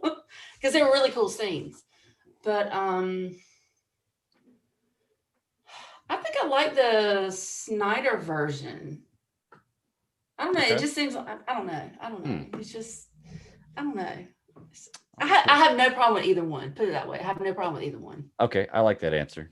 Yeah. So, It's not like one was more outlandish to the other or more off-putting. Does that make sense? yeah. Okay. So yeah. All right. Anyways. Where's the next one we're moving to? Let's see. We're talking Martian Manhunter. You know, have we talked about Darkseid? I know we talked about Steppenwolf a little bit. Have we brought up anything about Darkseid? That's now. Darkseid is. Yeah, Darkseid is. A lot more of him in this movie than I thought we were going to get. Yes. And I found that out with the red carpet. Kevin Smith was talking about. He was like, how much he was in that movie. I was like, well, I knew he was going to be in it a little bit, but I didn't realize how much he was going to be in it. I loved it. Loved it. Loved the look. And so happy for Ray Porter. So happy for Ray Porter. Yeah. Did you all catch Ray Porter's cameo? No. Really? Oh. Was Go that back- the go You know back- we're gonna have to see it go- like five go- more times. So Go back, yeah, I mean go back and pay attention during the end of the history lesson, which we do have to talk about that next. He is there as they are getting ready to take care of the boxes after they divide it up. He's with the Atlantean sequence. That's what I thought. Yep. And you got Zack's little cameo in the early on. In the coffee shop. I did As notice Lois that one. leaves the coffee shop, Zack is sitting right there. Fun fact for Ray Porter, I took a break from the Snyder Cut and turned on Modern Family, and funny enough, he was in that episode guest starring. I'm like, I can't get away from Ray Porter. Let's see. I have one statement too I want to make that I don't know when he will hear this, but Atlantean, I couldn't remember if it's Atlantean or the humans, but it's definitely one of them. I'm calling it. It was Atlanteans, I think, Chris, from what I've seen in the picture there. I'm calling it now. I think Brent is going to enjoy this film. Putting it out there now, just let you know. Clip this little video part and send it to me so I can send that to him, because all I get from him is on your left. I need something to be able to throw at him. So yeah, clip this out for me. If this actually happens, clip this out for me. If not, let's never speak of it. No, he will speak of it. he'll say, nope, you're wrong. Yeah. Oh yeah. What y'all think when we finally got that first beautiful shot of all of them together, where Batman's in the Batmobile and they're all riding? I'm actually about to remember right now. Flash beside him, Cyborg flying beside it. Is that one shot where it pans around the front of the Batmobile and you see all of them at once? I'm not gonna lie, it did remind me of. Do you know how many times I wanted to cry because it was so just perfect, absolutely perfect. That was just like I can't. I'm like sitting here, I'm hitting Brian. I'm like, oh my God, he's like, stop hitting me. I'm like, I don't care. Look at this. Oh my God. This final battle, man, the colors, that red, it doesn't have that stupid red sky. The colors look so much better. Oh my God. And it's so perfect. And it could have been in the theatrical cut because there's no added footage from what Snyder shot. Right? All Snyder shot additionally was the nightmare scene. Is that correct? Yeah. I think the nightmare scene, probably the Martian Manhunter thing at the very end. I think that was in there for him, because it was supposed to be something. It was supposed to be someone different. In that one. It was supposed to be Green Lantern. Yeah. What BB came down and said, you're not going to be doing that. And shut that down. Okay. It just feels like Ben Affleck looked really thin in that one. Like he hadn't been working out in a while. Maybe he came back. That was a reshoot. I don't know. Maybe it's just me. Which, speaking of which, I found it quite interesting, and I know that Snyder had intentions for. Scott said Martian Stewart. Manhunter was new, actually. Okay. But I know Snyder wanted Stewart in this, and I found it interesting in the history lesson. Darkseid chops the Green Lantern's hand off, and the ring goes flying off. Mm-hmm. and we never saw it again. It went to parts unknown. It went back to or whatever. It just went back to his little whatever. I don't know. Okay, the only critique I have about this movie, is I wanted to see more Green Lanterns. I just felt like Green Lantern was missing. That's the only critique I had. They were coming. Now, I know in the history lesson, the Green Lantern was there. But my point is, I just don't feel like it's Justice League unless you have Green Lantern. That's my only critique. But it's very minute. Almost I can glance over that minute, but that was my only critique. Yeah, and that's not Zack wanted it, but WB said no. Yeah, so I'm sure there were like certain. And he wanted it to be Jon Stewart too. Yeah, but what he had, the fact that Cyborg was in it so much more, it just gave so much meaning to the story. Everybody had and Wonder Woman, because I remember seeing a review previous to this, because I tried to stay away from everything, but one dude was like, this is the Wonder Woman from the comics. She does not hold back. She is a badass. Whatever. She was fantastic. Absolutely. What? Can I add too that Wonder Woman just straight up kills, dude.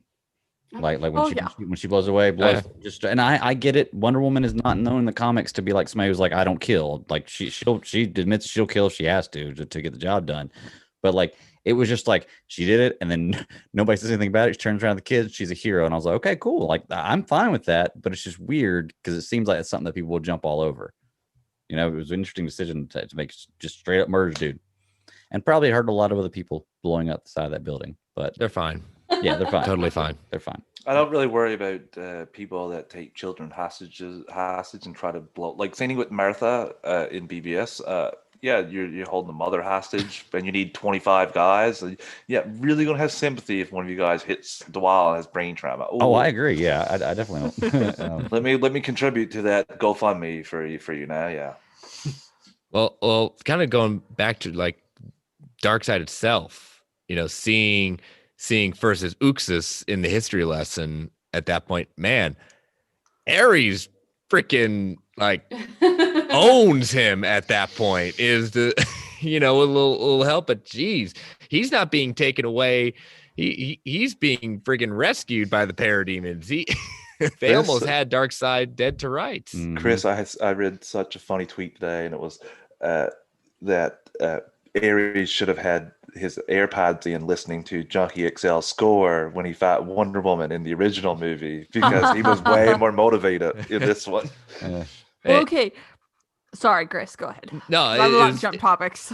it was just cool seeing that whole sequence like fully fleshed out. That whole thing, seeing Zeus in all his glory, seeing all the tribes of man, and the I love hearing the little things like Atlanteans and Amazons fought against each other. So, show me that movie. I want to see that. Show me the Amazon's HBO Max show too, please. We need that. And seeing the transformation to where we see Darkseid, Uxas rise as Darkseid, and seeing the armor, seeing him speak, even and just seeing those when we saw the apocalypse sequences in the trailer. Oh my gosh, we've got live action Darkseid, and it's terrifyingly awesome. Yeah, that Batman dream sequence was just, man, that blew my mind. Absolutely blew my mind. That whole thing between he and Joker was just, whoa. It was like the back and forth. It was fantastic. And none of those scenes were shot together. It was insane. Together. It was insane. I didn't know that. Absolutely insane. That's not entirely true. Apparently, listening to Snyder, like Ben Affleck and Ray Fisher and Amber Heard were there at the same time. Yeah, what I meant was the Batman Joker stuff wasn't shot together. Yeah. That was all. But it was just the dialogue back and forth. That was just amazing. What's up with the Amber Heard? Harley holding. He said, "I holding Harley in my."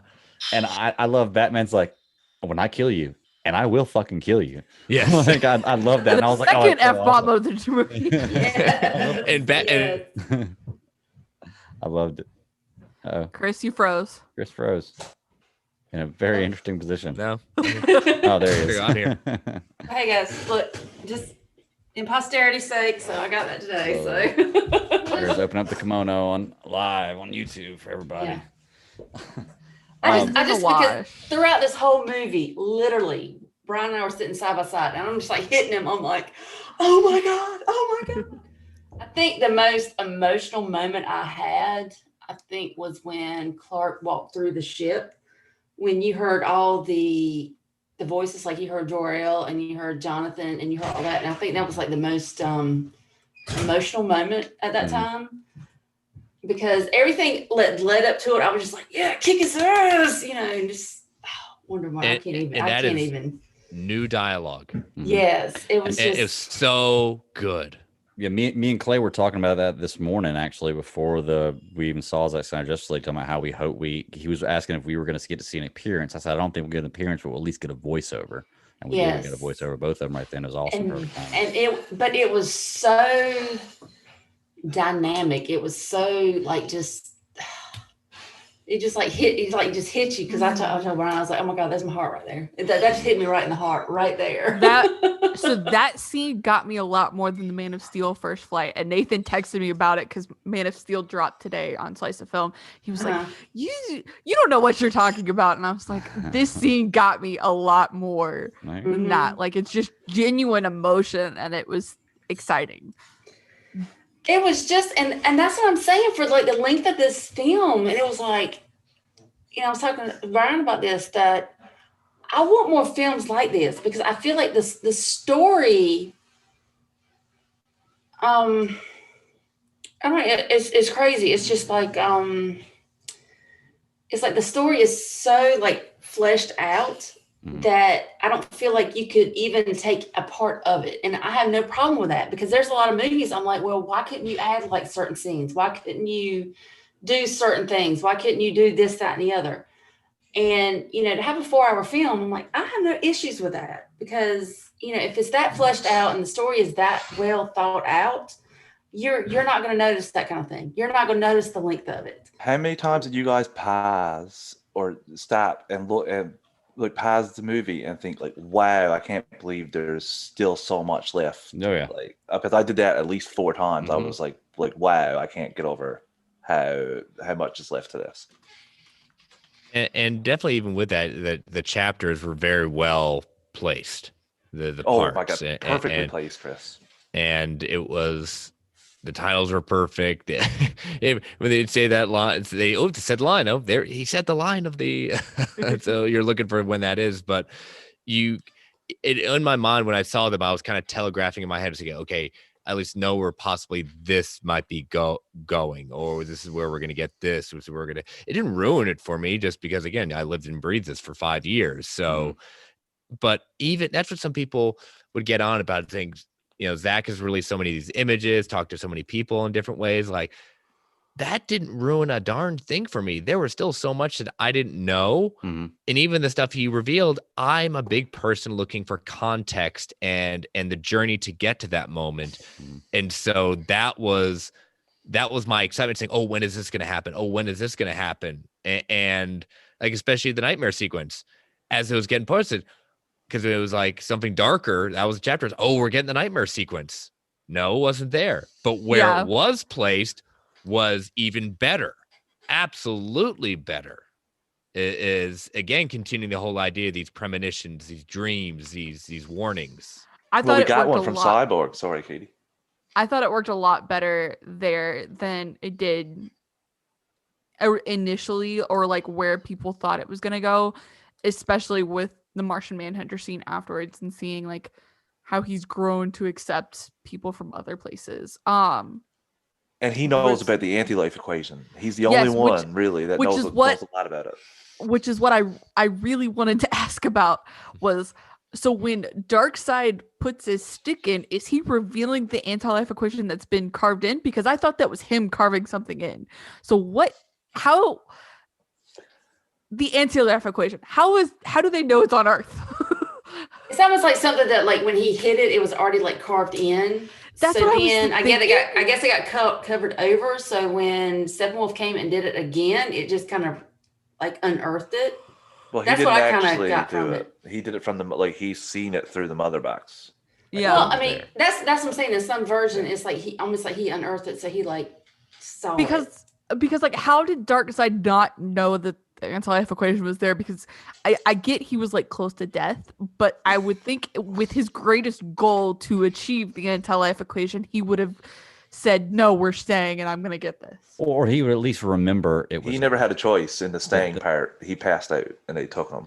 Right, but I still think he could remember that it was Earth that he lost his only battle at. Well, do they That bothered me. I was like, he didn't remember Earth was the only place he lost his battle. Do Apocalypse even know that's called Earth? Maybe it's just called Planet 221 or 224. Okay, well they at least remembered as Planet 221 is what I'm saying. Whatever they want to call it, you remember the last. If you're in a football season and you lose one game that season, you're going to remember where you lost that one game, right? I'm just saying. You at least remember how to get back to it. Well, exactly. Yes, how to get back there, something like that. But that bothered me. I don't think there's billions of football teams, Greg. Billions of worlds. Billions of worlds. You wouldn't leave a marker here when you're fleeing the planet and go. That's no point. You were stretching I real lost thin to try to defend that. No, you've got technology to do that, and you're just like, I'm just gonna leave now. We don't know the technology that he has because this is 5,000 years before, so we don't know what is developed. We don't know. But you've got spaceships. Yeah. And You you're got Green telling me Lanterns, you can't map the universe and I don't know, Katie. I don't have a background in astrophysics, so I don't know what Apocalypse is capable of. Maybe they are, or maybe they just boom tube. Well, clearly they didn't even have boom tube technology then, so he was flying to all these places. Away. You're right. So come on, 57. You got to do better than that. I'm not going to make excuses for it. Well, again, remember the mother boxes were the whole concept of like locations and trying to find it. So those were their signal to where they were, like in the sense of like getting them back. Yeah, to your point, like star maps, whatever it is, but that was their rationale. The mother boxes were the key. Yeah. And since they weren't activated, it was only upon activation that they started figuring out where it was again.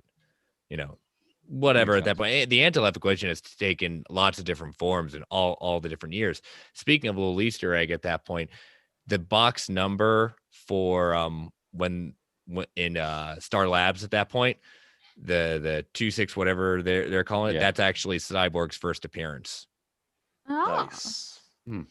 So that number is at Cyborg's first appearance. That's why you bring in the big dollars, Chris. Bringing us tidbits like that. That's right. I pay attention because everything numbers have purposes, and I'll pay attention. I'll plug that in for particularly the characters. Let's take one more last quick ad break. Get that one out of the way. That way we don't do it, and then we can talk about all the rest of stuff we want to talk about. Sound good? Yep. All right, cool, folks. Helps keep the lights going, or keep the lights on, keep the show running, and we really appreciate everybody bearing with us to get through these ads. And we'll be right back. All right, and we're back. And Scott always making sure I clarify 61982, not the first appearance, but origin story. So gotcha. Scott is like there's like when there's a DC Comics question, is like the Batman GIF from Batman Returns where the light flashes. It's like Scott's like, I'm at it. All right, so we've been talking about a whole bunch of different things here. I want to talk about the last thing about this movie that I noticed in the first viewing that bothered me, and there's just little bitty things. And it's not so much that it didn't turn out the way I expected it. It's that it just didn't look good. And that was, I know in the preview, we saw this shot with Cyborg with the cannon over his arm. Everybody was like, oh, that's a MacGuffin. It's hiding something. It looks that bad because it's not really like that in the movie. No, that was what it was in the movie. And I'm sorry, but it didn't look good. It just didn't look good at all. Looked really cheap. Repeat it. And there's the one shot that was coming out whenever before the movie came out where I had Cyborg in the nightmare scene. Or it had Cyborg from some scene with a tan background. You saw a black gun over his right shoulder, a cannon, and it looked really, really bad. And everybody was saying, well, they're probably hiding something. When the movie comes out, that'll probably be something different. They're just putting a really bad looking black cannon there for the preview or for the picture or whatever. No, they kept that one in there, and it looked really, really bad. Somebody's got, Sarah knows what I'm talking about. One of y'all got, no, I'm talking about Travis. We talked about it. on Yeah. podcast for it. Like, I don't know. So did I y'all? don't did think y'all- I didn't think it looked didn't look like it was terrible. attached. but everybody said it looked terrible before it came out. No, It I didn't didn't look think like it was it. attached. I It don't just looked remember like it was that. like just like here. I don't think it looked terrible to begin with, Greg. I just thought it was a placeholder, and they have they had like 4 months to get over. I can't remember the exact number of they were pushed to the limit. Like, sure, they could have dropped some of the stuff, but I'm gonna be honest with you, I'd rather see Cyborg in the nightmare scene regardless. Right. If it was none at all or that design, I would take that design any day of the week. I guess. I mean, it's just I can't get mad at the movies when I see little stuff and then not ignore it with this one. Like I said, it Oh wasn't yeah, but do you terrible, think if but I Zack just Snyder want to had point out 2 it looked years in post production with the budget like to VFX, do you think it would look a lot nicer? Do you think like he was working on this up to last week? He was saying like Yeah, touching that's up. true. So I think that That's he would have never stopped if he had more time because, like I said, it was out of VFX was the most important, was the hardest thing to do. So now you are right. It doesn't look nearly as clean as the rest of the stuff. I will not I can't look at that and argue factually argue that it doesn't look worse than the rest of it. But I just the time constraints alone, just I'll give it a little bit of a pass for that. The scene still Yeah, worked because for that me. was the new footage. So Yeah. Yeah, look, this is the one I'm talking about right here. We all know which one you're talking about, where he's holding the cannon. Like So we it was know, in the right? trailer. Yes, we know. Yeah. You don't Bad. have, That looks yeah, bad. but you didn't need to show that to try to back up your point. We know that it doesn't like it. But like I you know said, what? Him having like the extra arms coming out too, that kind of threw me off too. I was like, is that another arm? What is that? That kind of threw me off too. I was like, Yeah. what is going on here? Clay put a good point in the chat too, because I thought that we were going to get the nightmare version with his 4 arms, but instead Yeah. we got that throughout the Like present day throughout the time. movie, yeah. Yeah, I really enjoyed that. I mean, it was cool, but I was like, what is that? It kind of threw me for a loop for a minute, but anyway. All right, let's see what else we got to talk about here. We're getting. can we towards talk the- about that third act now? Like Yeah, the let's do it. fight scene. Like, Let's do it. Yes. I'd oh say my so. gosh, that was my favorite part of the whole film. And I literally, I've said it like 3 or 4 times already now, but I don't understand why it couldn't have been used in the theatrical cut. I don't get it. You recolorize his suit, fine, whatever, make it red and blue again, whatever. But the scene works. The whole sequence works. You can cut something, sure, like if like to make it fit the time, but the whole thing was fine. The whole thing was fine. Mhm. Wonder Woman chopping off Steppenwolf's head was perfectly Finally got to like see it. no, like Oh, so good. I was like, she's about to do it. 'Cause I don't it's like just I don't want to hear any of the Wonder Woman fans that are like, she wouldn't do that. She wouldn't kill. The dude straight up, the dude straight up just taunted her, saying, "Yeah, you weren't there to protect all of your sisters.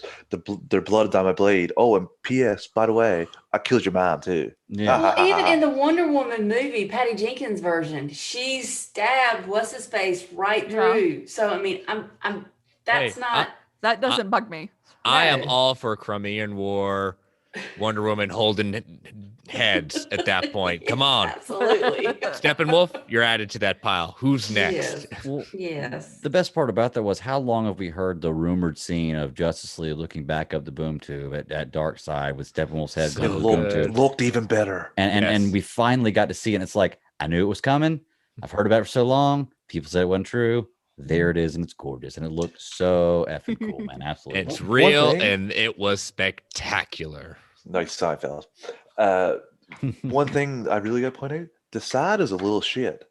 Is a little Yeah. shit. Like Of who course do he you? is. Yeah. No, but He who do always you, is. Who do you think you are? Like you're not Dark Side. Like Steppenwolf could ball you up and throw you in the trash, and you're out here like snarking at. Like, what are you I calling want me to know for? what Steppenwolf did. Like, do you have another box? Tried Like, to what are you calling me overthrow- for? tried to overthrow Dark Side. Oh, is that Or what he Said, did? they said it in there. Or The- help, the- or help. Yeah, or He help said- Yeah, it was something like he he said- like he said he betrayed learned him. mutiny or or something. Oh something. yeah, I remember that now. He See, said, "I this is learned the why error of my 4 hours ways." doesn't work for me because I forget things. well, and I watched 4 it hours this at morning. 3:00 in the morning, early in the morning. Yeah, but I mean, if you can, I don't know. I'd rather you get forget it. stuff than it not be included. in I that. can There honestly you go. say this is a movie I think I could watch like anytime because Mm-hmm. the story on this is just, man, I was really impressed. I was really impressed because even though it was like the different parts, it was like the way everything just kind of came together and it was so seamless to me, honestly. It was just, looking at the first movie or the Justice League version, I'm like, you just didn't get that continuity. And I understand that it was half the length of this one, but there were so many scenes where you saw parts of it. But now in this version, you saw the entire one. Case in point, it wasn't really a bank, but it was like the terrorist that came in with the bomb and Wonder Woman, with kids and all that kind of stuff. It just made more sense. It was just like, it wasn't just something that was thrown in there where you had like this few minutes just to kind of just just throw it in there. But it just made more sense to me. And if a scene's going to be longer and make more sense, I'm down with that. Yeah. So that's why I have no problem with the length of this. 4 hours, I have no problem with that. Well, in the beginning intro scenes were very much lengthened, but it wasn't in a bad way. It was to give you more. It wasn't like it was fluff. It wasn't like it was something that was added just to like continue it. It was like it was actually a part of the story that it just gave like the continuity. It just made more sense. Well, and it's not like they're also like in the theatrical cut, it looks like they're just saying, oh, hey, all these characters are in this movie. Mm-hmm. Whereas here it's like, okay, we're introducing you to all these characters again, bringing you back in. Mm-hmm. The one big thing that I probably had with the intro scenes is I don't think they needed to illustrate Ben Affleck traveling all that way. They could have done it. They could have shortened it. I still liked seeing it, but Matt was like, oh, well, now I see why it's 4 hours if we're going to take this long on an introduction. But it was so panoramic. It was just so, scenic and all that kind of thing. So it was just kind of like just giving that. Yeah, it was. No, I will not. If Katie had her way, my province would have been cut out of the movie entirely. I wouldn't have got to see the road that I drove on several times to go try and find Zack Snyder shooting Justice League back in 2017. I drove that road several times. I was on it. And Katie's like, this means nothing. But let me ask you guys this. Was there any scene that you felt like could have been omitted? Or anything that could have been shortened? I know Katie said like the opening sequence, I get that. We kind of discussed that. I think we did. Though some people said the Iris scene could be cut because there was no like continuation of it. There are little things here or there, but nothing that I could like say like, yeah, I didn't need it. I like the Iris scene just because I like seeing her finally. I like the Iris scene. I just don't think it had...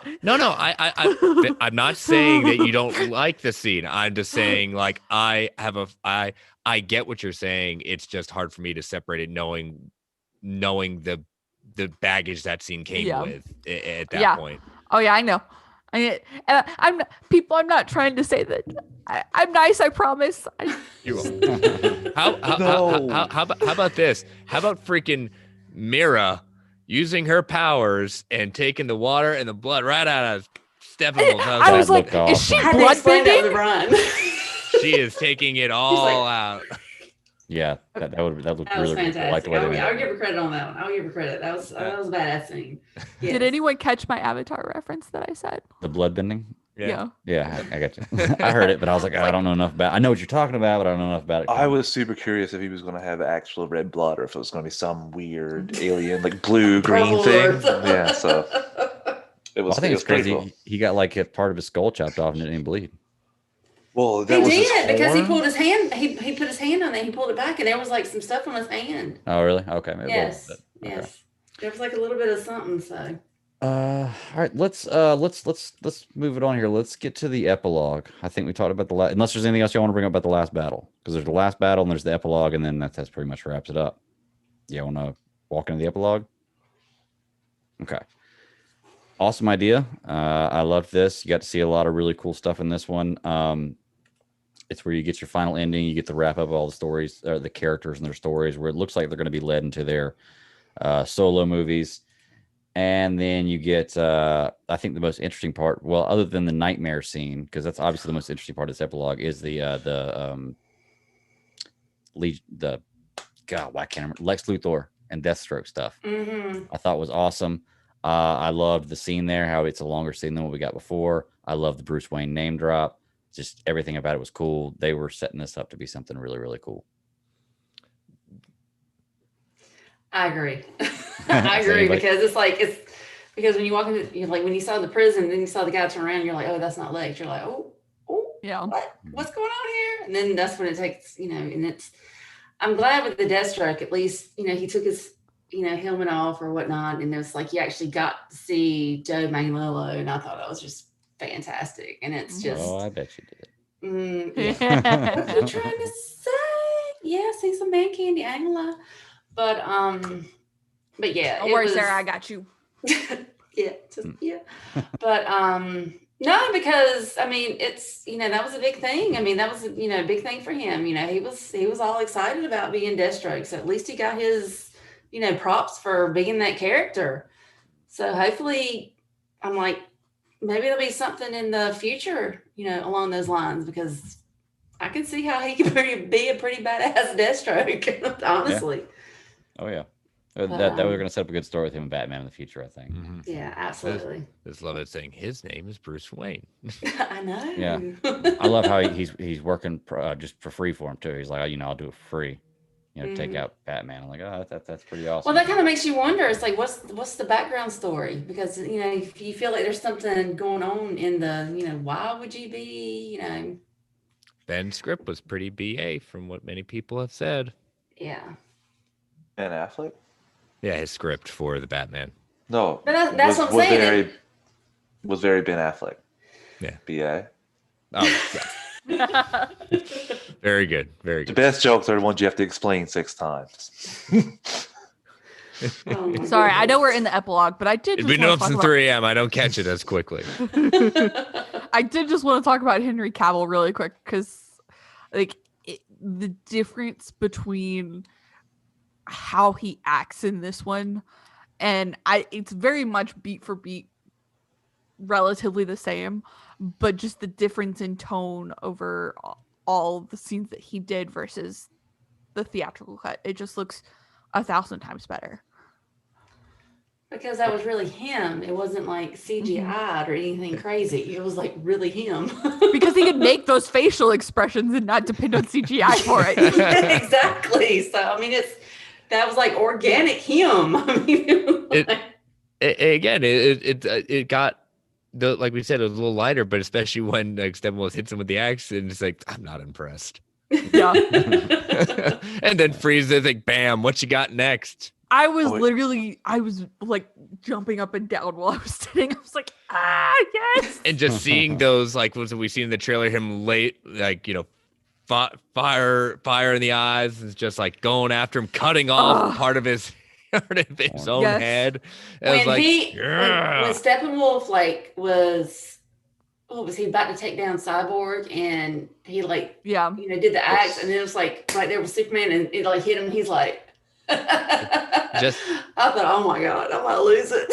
just the power of his heat vision. It was man. I love seeing some Superman unleashed at that point, and it is something to be recognized. But like, what about Barry like doing that time travel in the back? Like towards the back end, that was cool seeing where they put it. But it was cool because he had alluded to it earlier, saying like, if I did this, I do have a tendency to kind of like with the time, that kind of thing. So it was like when, he was doing this final one, you're like, okay, he's about to do that, because when the box exploded, and then when he kind of did his little time thing and everybody came back together, you're like, yeah, you're doing it. Damn it, Barry.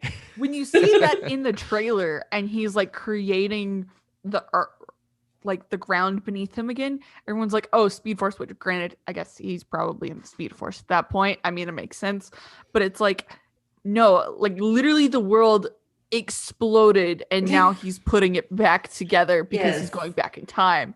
Like that makes a lot more sense than he's in the Speed Force creating ground to me. So like, and I think that's where maybe they got a lot of people, or me, maybe not a lot of people because I'm me and I'm special, but like just putting out as much trailers as they did. And yes, they had to get attention for it because it's on a streaming service and not in theaters. I get it. But putting out that stuff maybe can detract a little bit from the expectations going in, because I'm like, okay, that and storyboards, like I said, took me like, oh, this is going to be way out of left field. And this is a great Justice League story. It really flows well. It makes a team that I recognize, and it's not some Elseworlds tale. It makes sense for the Justice League. But it kind of is an Elseworlds tale now. But yeah, but like, but there's nothing wrong with Elseworlds. Elseworlds sometimes have some of the best stories that are outside of canon. Well, sure, yes, but like the whole, I mean, I said it on SCS if you listen to that, but Ben Affleck, Bruce and Lois having a thing that was like way out of left field. That completely takes me out of it. If you say that was the like. Well, Katie, I will say this much: if Zack Snyder, if he does it, if he does a film like this, it would probably make sense. That's not that's not happening now, people. I don't want to break your bubble. No, saying if no, Sarah, they got together when Superman was dead. Superman came back, not dead anymore. They never got together while he was gone. So that whole them getting together part, that's not going to happen now. Though I did notice I can't deal with that, but I'm just saying if it ever did happen. Force majeure pregnancy test. Yes. Exactly. And I saw that and I said, do you guys know what force majeure means? Yeah. Because I deal with that in my line of work, because basically that's where it's like if force majeure is implemented, that means like whatever contracts you have, whatever pricing, it makes that's thrown out the window. We're going to price act of God. Exactly. We're going to price it however we want to. So I was like, force majeure pregnancy test? Seriously? Yeah, you can have fun with pregnancy test names. It's you know. Yeah, but that's the one thing that I've seen people say, like, I don't want parts 2 and 3. That's not going to happen now, because that would have happened if he had the 3 parts. But that's changed since then. It's not possible if you just look at the story, because they got together when Superman was dead.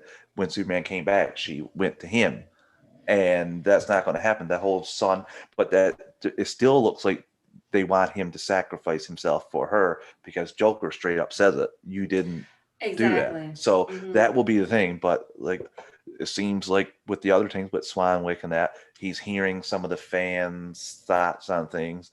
And this seems to be the better way to do things. I'm with Katie. I wouldn't have enjoyed him being with Lois. That's what I think now. The same way I didn't want Dick Grayson to be the Robin that died. Those are just choices that he makes that I probably would enjoy if I've seen it on film. But just in what he's doing, I didn't like it when I heard about it. But like, I'm not going to throw the baby out with the bathwater.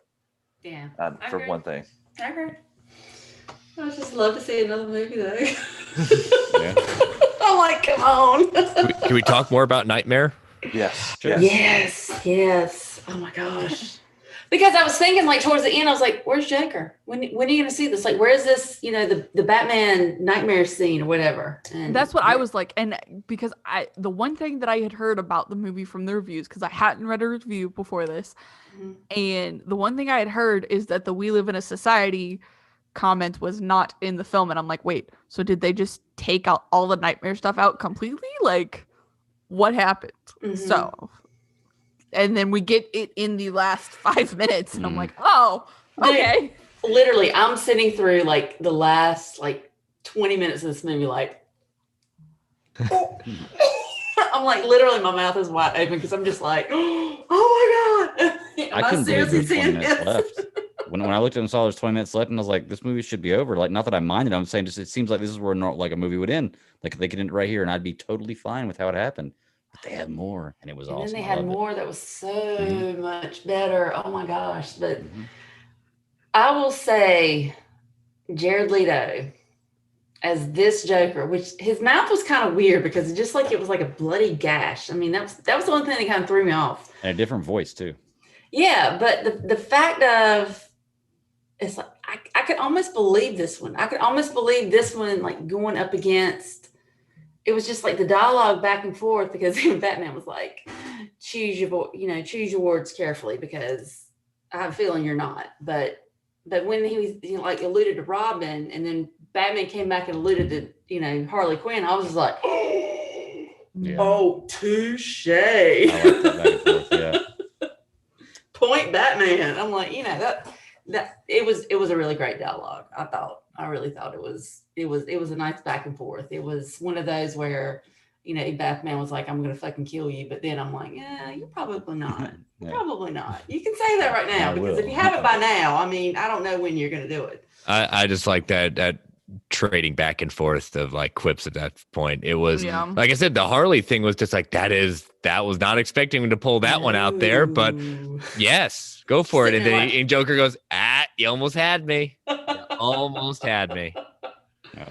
Hey, did Mira have a different accent in this movie too than she does in Aquaman? Yeah, because this movie was made before Aquaman was made. I get that, but I mean, I just don't understand. I don't Well, know. I don't know why they Dafoe's would have made the character had a decision different to look, change too. the accent in Aquaman. William Dafoe's character had a different look too, because he had more like the slick back, and he was Long like hair, a grizzled yeah. old man in this one. So All I'm going to say is Wanda Maximoff. That's all I'm going to say. Let's just move on. Because her God accent, said she did. her accent went from full on thick to nothing to back and forth to nothing again. So No, yeah, I'm not. And I'm not depending on saying what character it she never played. happened. no, I I'm just saying like it happens that people don't Mhm. really question that anymore, which is I like it did stick out. You are right, Mhm. like very English accent Mhm. stuck out. But if we're not going to give the MCU like crap for Wanda's voice changing, I know you can say it's because she became Americanized. You can pass off that. That's fine. I'm just saying I think that's minor on the grand scale of things. Well, for me, it was when she talked in the actual like underwater scenes, she had a completely different accent from the nightmare scenes. Mhm. And that makes sense though, Katie, because that's the only scene she came back to shoot, and those other scenes were shot in 2016. Yeah, so She I probably guess forgot what accent he used. or well, there's a new take on the character now. Like or there's like time that has passed, so therefore you may have. I guess your it's true if accent may you have spend changed, time so- if you spend time on the surface when you've been underwater most of your life. Yeah, exactly. So Fair maybe point. give a little bit of leeway on that one. All right, I think we've ran through the whole movie and then touched on just a little bit about everything. You guys got anything else you want to point out? Or do we want to go ahead and slap a grade on this thing? Can I just say one thing? Yeah. I know I came late to the party. Sorry about that, guys. But can I just say how badass Wonder Woman was? She from the Patty Jenkins movie, the Justice League, and her in this one. This is the Wonder Woman this is my Wonder Woman. Mm-hmm. She came in, she whooped ass like she needed to. She had like all of her, it wasn't all we need is love. Love will conquer everything. Yeah, whatever. It's just. You did still say, I knew a man who would love to fly this though. And I was hoping they would cut that line out. I was like, oh, come on. Well, I mean, I get that. I get that I would because still I a man who mean, would love to I fly. get that. But still, it's just, oh man, she was so fantastic. Oh my God. She was very, very good. I agree with that. Yeah, my girl crush is like just totally grown. Totally grown. I think this film still fits with 1984. Like I think the continuity still stands. So Yeah. Yeah, I don't think it'd be anything different for Wonder Woman. That's a good point. But I just want to say that about Wonder Woman because you guys, you know how much I love her. So, anyways. Ending it where they did with Martian Manhunter and Bruce having that conversation. Ooh, I want my next movie. And that badass sign yet again playing. Mm-hmm. And at they the put end, Martian Manhunter in there. They like sprinkled him in. It wasn't like he was like a main. It's like they put him in like the spots where you really weren't expecting it. So when you saw him, you were just like, whoa, you were kind of blown away just a hair. Well, so I think that was really cool. And at the end, when it said For Autumn, I cried. I couldn't hold that back. Yes. Said, that got you there. Yeah, absolutely. All right, well, let's stuff some grades on this. Start with the ladies. Sarah, last of the party, first to grade. Overall grade, get it out of 10 score. Absolute 11. 11 out of 10. I mean, because like I said, this is of all the movies that I've seen, all the DC movies I've seen, hell, even the Marvel movies I've seen, it took Marvel 10 years to go through a whole story. Yeah. For this, in 4 hours, to do for Snyder to do what he did, holy cow! I felt like it was I just thought it was absolutely amazing, absolutely amazing. Because it was one of those movies where I didn't feel the time. I was listening to the story, I was understanding it, and just basically just taking it in and just rolling with it. And I just think it's fantastic, absolutely fantastic. I like your score. Katie, what do you think? So I gave it a 4.5 out of 5 on Letterboxd. I did put it 4th on my list of DCEU movies. So highest ranked Zack Snyder film on my list. Yes. Chris? I'm going to go with 9.8. 9.8 at that point. The little things here or there, that knock it down a few things, they could be nitpicky, but again, it definitely takes over my top spot. It'll go Zack Snyder, BVS, Man of Steel. Yes, I like that list. Mine too. Yeah. What's you, T-Bone? I'm a little shocked there. Wow. Wasn't expecting everyone to abandon my BVS ship, because BVS is still number 1 for me. This is number 2. This is fantastic. I'd stick around a 9.5 out of 10. There are a couple things, like I think there might be 1 or 2 too many slow-mo shots and just a couple other issues, but besides that, I love it. Like, the expectations, and I learned my lesson, because I was so fearful that this was going to be Crisis 2.0 for me, where I was going to build this up to be something, and it let me down like crazy. But I think I learned not to be excited and expect it, but not to expect or think of scenes that I might want to see, because you can ruin it then if you don't get the things that you think, and you get stuff that you think is less cool. So yeah, that I think like I said, I cried at least 4 times while watching it first time through. And one of them was, like I said, it didn't even make any sense. Just paused it and thought about the journey of people saying, like, your taste is terrible. This doesn't exist. No one was going to buy this. No one's going to give it any money. And then go from, like, Superman flying got me, Cyborg with the family that got me, Cyborg with his dad, like, showing that, like, he missed his dad. I could relate to that stuff. It was all so well done. And yeah, it goes BVS, Zack Snyder's Justice League, Man of Steel for me right now. But this is only 2 watches in, so it could definitely change. I hear. Chris, I'm right there with you. 9.8. I've said that earlier. From the moment I saw it, it was 9.8. It's an almost perfect move for me. You can ask Nathan. I think as soon as he got done, we started talking about it, and I said that's mine. 9.8 is my solid score. There are only a couple little things with the movie that stick out that I'm like, that could have been done better, or I would have liked if they did it this way, but it's not enough to make me not like the movie or even bring it down less than half a point. So it tops my DCEU list as well. And since BVS and Man of Steel are on my all-time top list as well, this has to be my all-time favorite movie now. It's hard to say that because I've loved BVS and Man of Steel for so long, but I don't think that either one of them would be mad at me for cheating on with this.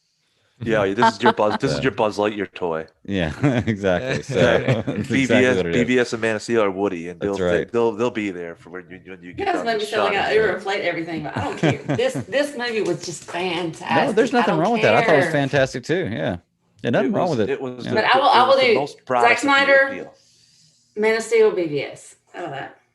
Okay. Consistently, those are in the top 3 with the exception of Katie's list. So yeah. But it just pulled so much from Man of Steel. It was just insane. It just seemed like it just pulled so much from that. I don't know. Maybe it's just the Jor-El and the Jonathan, the whole adding that. I don't know. I don't know. Yeah. I think Travis is I'm not sorry about my list, Greg. No, you don't have to be. I was just pointing out that it was the only one that was different, weirdo. Just saying. Of course, I am riding on a high on just watching it, so that could. Hey, my top 3 are Wonder Woman, Shazam, and Birds of Prey. So, if anyone's curious, I enjoyed all those movies. So. Yeah, I enjoyed all those movies too. Well, you know how much I love Wonder Woman, so that's up there too. Yep. If we're just looking like Superman and Batman, that's how that kind of rolls. Hey, BVS was at the bottom of my list until Greg and Travis made me watch the Ultimate Edition. So yes. Now it's almost at the top, right? Now it is 7th. Middle of the pack. No, not quite last. One of the reasons I love BVS so much is because it introduces Wonder Woman. So I'm like, Good reason to love it. Yep. All right. Well, getting late, y'all. Let's go ahead and wrap things up here. We got grades. We did the reviews. talked about a ton of stuff from the movie tonight. Still a ton of stuff I'm sure we're going to just still left to talk about, which we're going to be covering on this show and in the coming weeks, breaking down scenes like Travis was saying. Also check out Super Civil Servants. We're going to be doing a full review on that tomorrow night too. So we got a lot of Zack Snyder stuff to check out and cover. Got one thing I want to say with Justice League. As we know, with ending of For Autumn at that point, that we are having there's a campaign going around when what we 3 years ago for what the Blu-ray would have been, we put that money towards American Foundation for Suicide Prevention. So the hashtag Pledge Justice, each time you watch it, put in pledging towards Autumn Snyder Tribute Fund for the ticket of a price of admission to the campaign at that point. And just, again, that's what, as Zach said before, the greatest thing from this whole thing is that this movement has literally saved lives, and Autumn will continue to live on because of this.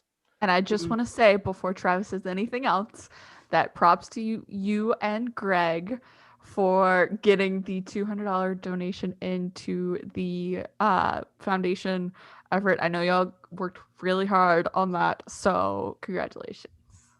Thank you, Katie. Well but done. You stole my thunder because I was going to thank the listeners because we didn't do anything but basically talk about Zack Snyder. We would have done this. I would have called Greg on Skype and we would have done this anyway. So the $200 from DC Alliance, that's from the listeners more than it is from me and Greg, and we couldn't be happier. I thought maybe if we struck 100, it would be pretty cool. So this is great, and couldn't have gone to better cause. Greg will definitely put a link for that in the show notes so that you can go donate yourselves. It's a great cause. I'm not American, but everybody needs that sort of help. So great cause, and donate if you can. And it is in the movie as Bruce and Barry are driving away right there. Love it. You're not alone. Clay pointed that out to me. Yeah, that's pretty cool. All right, well, let's get out of here, y'all. Sarah, where can they find you at? You can find me on Twitter at MyLoveKitten, and 9 times out of 10, you can find me Friday nights on Super Civil Servants podcast. But unfortunately, I can't make it this Friday, the most penultimate, but that's why I want to jump on tonight to at least give my 2 cents worth on this. But I'm sure we'll talk about it at some point. So for weeks to come, we're gonna be absolutely. Sure. Katie, where can they find you at? You can find me on Twitter at SliceOfKatie. You can find my 2 podcasts for the Geek Ultimate Alliance Podcast Network. Slice of Film dropped Man of Steel today, and that one is at Slice of Film 1 on Twitter. My other podcast is with Nathan, and that is at Star Wars Alliance without the A in the Wars.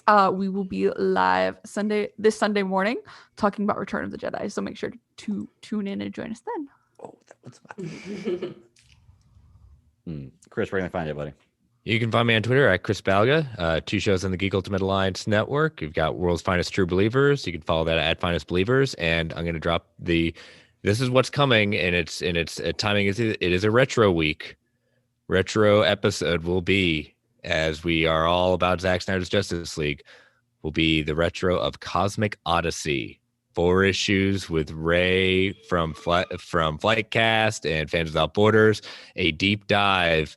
His very first comic and his favorite comic at that point. 4 issues. You got everything going on in that, from the New Gods to Batman to Superman. 4 issues on DC Unlimited Infinite, probably on Comixology. Give it a listen. The episode is really it's definitely a many people's favorite episode I've been told. So I'm dropping that on Monday. It's pure fire. Yeah. And Marvel Alliance at Marvel A Podcast. And yes, this coming Tuesday night will be Travis Snell's final episode with us as my co-host, and we will be showing the tryouts for people who are wanting to try out for this show to be my new co-host. And we will also make our big announcement of who the new co-host of Marvel Alliance will be on Tuesday night. And you can, or if you can't make it live Tuesday night, hopefully it won't get spoiled for you, but listen on Wednesday morning. Going to be a good one. Yeah. We got Falcon and Winter Soldier tomorrow. Or when you're listening to this now, it's today. Disney Plus. We got DC show. We got Marvel show. It's a great 1-2 punch. And happy birthday, Zach Chris. will probably Zach will hit a lot harder. But it's Marvel content. It's comic books. Come at me. And happy birthday, Chris. Good point. Kate. Happy Yes, it's birthday, tomorrow, Chris. correct? It is tomorrow. Happy early birthday, man. 37. Actually, today by the Chris, time you're people hear 37 this, here. so- You're 37 here. Wow. 37 here. young. My friend from Yes. Singapore texted me saying happy birthday. I said, oh, yeah, it's Friday over there. That's right. T-Bone, where can they find you, bud? You can find me on Twitter at Travis_156. You can drop me a line. We can chat about DC anytime. Do both shows for the Geek Ultimate Alliance Network with Greg, DC Alliance, and Superhero Discussions. Katie, when you were talking about Slice of Film, Man of Steel, all I thought about was you smiling when Henry Cavill walks out of the water trying to get some clothes. I just assume you smiled while watching that scene. That's the first thing I thought about. She's smiling thinking about it now. Look at her. And she's not no lies detected here. She's not the only And one. blushing a little bit, I think. Yeah. All I'm saying is the Witcher scenes are very nice as well. So I can't believe we got here. I'm so excited. I've already talked with Greg about, I think we're going to break down a chapter each week for the next 7 weeks. Just trying to get one guest to your favorite Squeezed chapter out. and just get that little bit extra, get blood from a stone. So yeah, thanks. Can't believe we're here. And I call this movie chapter was 6. crazy.